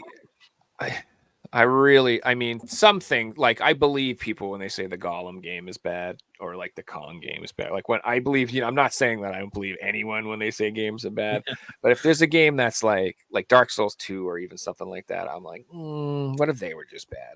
Or what if they just didn't like one aspect of the game and it ruined their time that I don't mind. Like I said, I like old school games that are punishing. And like a lot of people would not like that. So I could see people being like, F this game, and me being like, no, this is fine. It's cool. I like it. Reminds me of Ghosts and Goblins. This is brutal. You know what I mean? So I don't know. Very good. You got any other games? Nope, that's it for my pickups. I got a few PS1 games to show off, guys. Cool. So we left off with Metal Gear Solid last episode. We move on to some more games that start with M. First one is Mike Tyson boxing. Did you guys see that Mike Tyson just announced a new fight with Jake Paul? Sure I saw did. that. Yeah.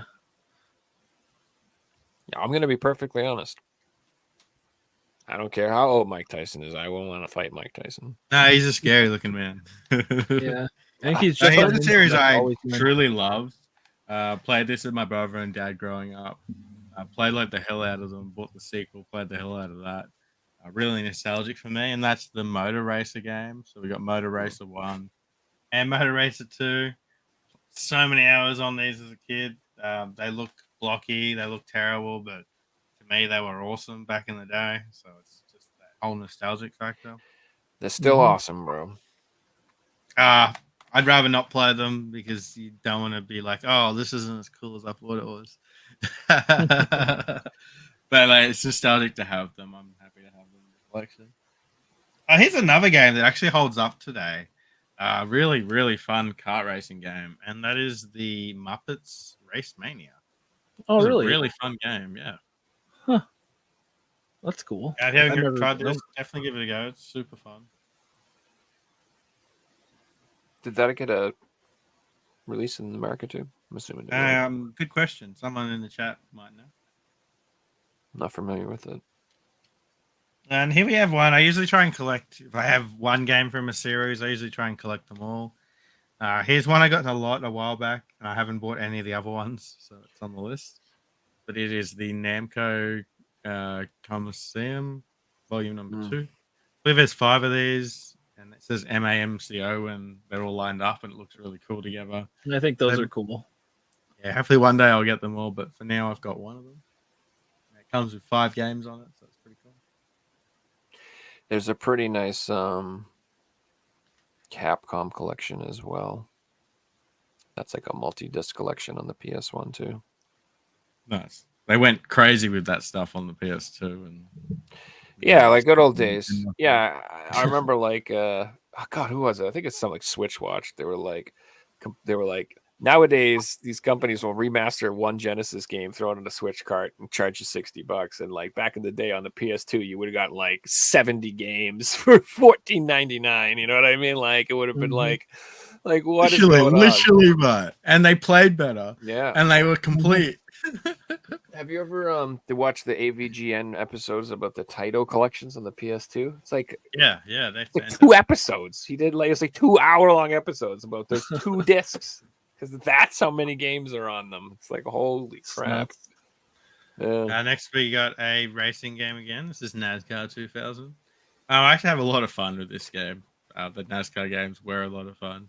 You could like drive backwards and just crash into everyone and just like turn it into a destruction derby game, and the game would let you. So it's fun. One I haven't played, probably never will. Has a pretty awesome artwork on the front. NBA Live 98. Because of my rule, if I find a cheap PS1 game, I put it in the collection if it's complete black label, as long as it's under $10. The only collection I haven't gone through and pulled all the shovelware out. PS1 games, at least in Australia, are just so hard to come by. So I'm holding on to all of them. Another one I didn't play, but I do love the series. I played other Need for Speed games on PS1, but I never played Hot Pursuit 3 until PS3. Played a lot of Hot Pursuit. This one I used to love that game on PS1. Yeah, it was a lot of fun. I loved, as a kid, it was just so fun running from the cops. I played another. It's not going to be here because it comes under a double pack. But I played the Need for Speed Porsche games. Porsche Unleashed, I think it was called. Oh no, it's Porsche Challenge. Is it even Need for Speed? I didn't even think it was Need for Speed. I played this one. I always thought it was Need for Speed, but maybe it's not. It was a game. It must have just been Porsche who. Like, I think it's maybe it is in the West because there's I remember there is one weird spin-off game. It was Need for Speed Porsche 2000. Okay, so they definitely did a game. I'm pretty sure that is. Yeah. I think so. I definitely know there's a Need for Speed Porsche games. But like every game in the car is a Porsche game, and I had so much fun in that game. Like I genuinely want to put it on now and start playing it. So good. And got another racing game. A lot of racing games on PS1. Need for Speed Porsche Unleashed is in the West. It's called. Okay, fair enough. So we got Porsche Challenge and Need for Speed Porsche 2000. That's where it gets complicated when they have like multiple names, and there was 2 of them, and they like both have different names, and you can't work out which one's which. We got High Stakes is the other one. Next we have Newman Haas Racing. So it's like Formula 1 style. But it's not the official Formula 1 games. It does have all the drivers though. All the licensed drivers, so that would have been interesting. Having both games having all the licenses. Another shovelware again. I just would have got this one cheap. NHL 99.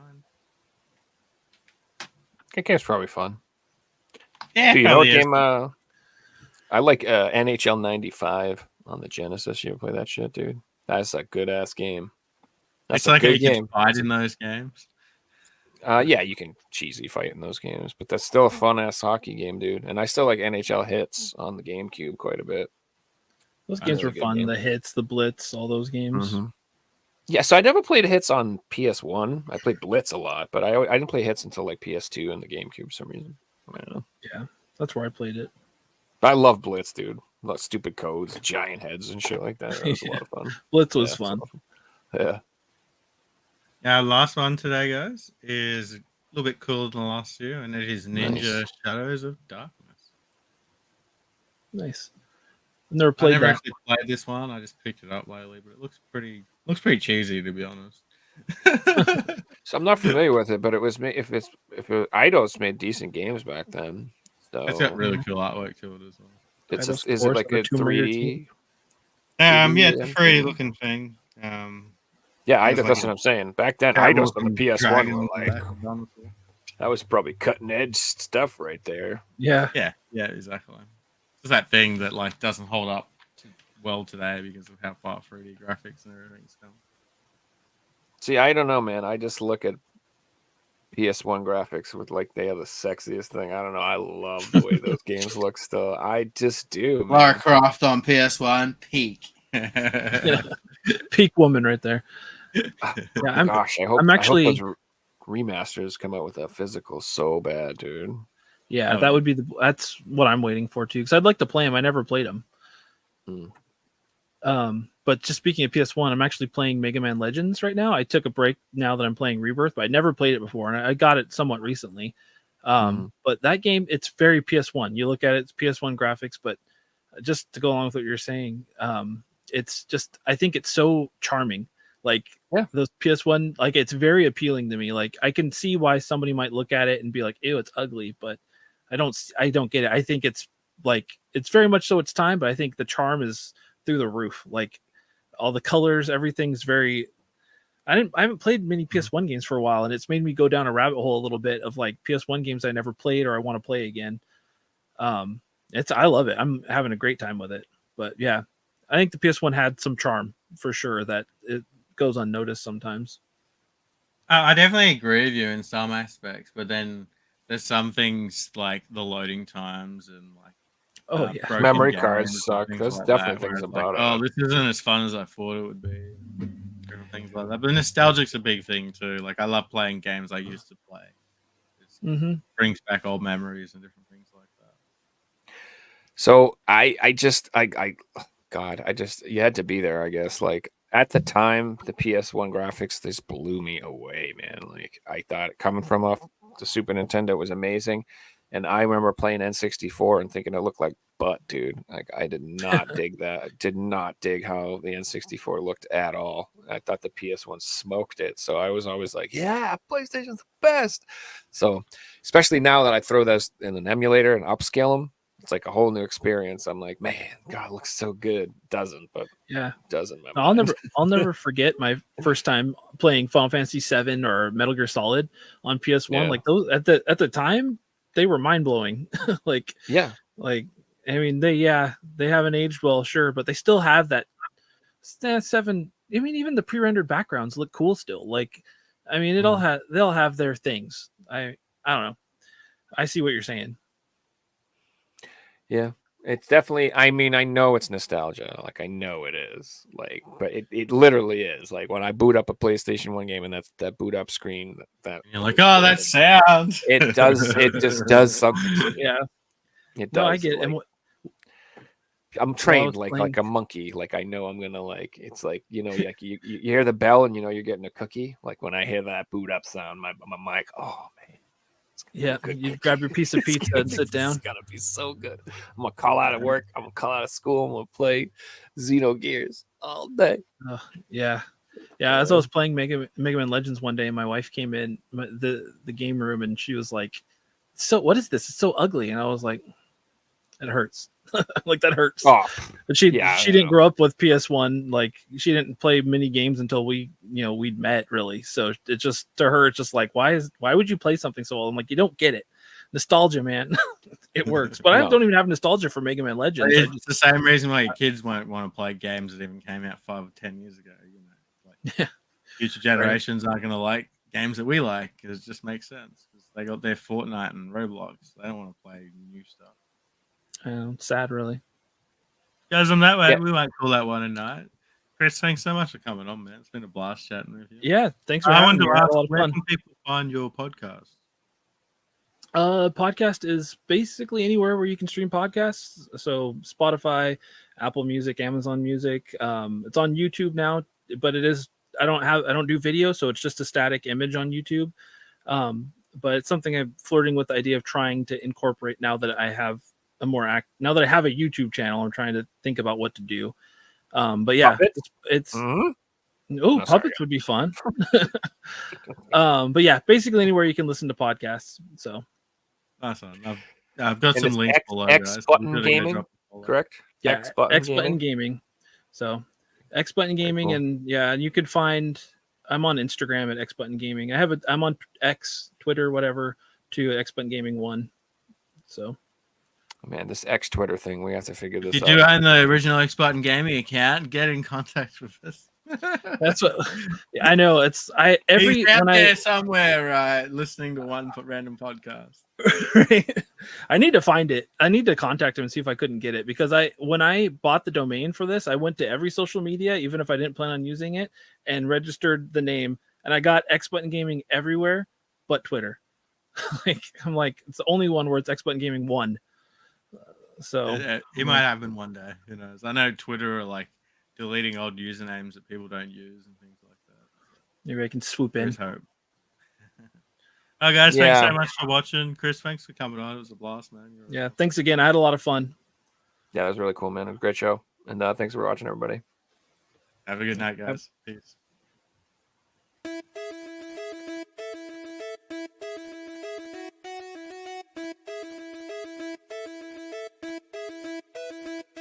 You found the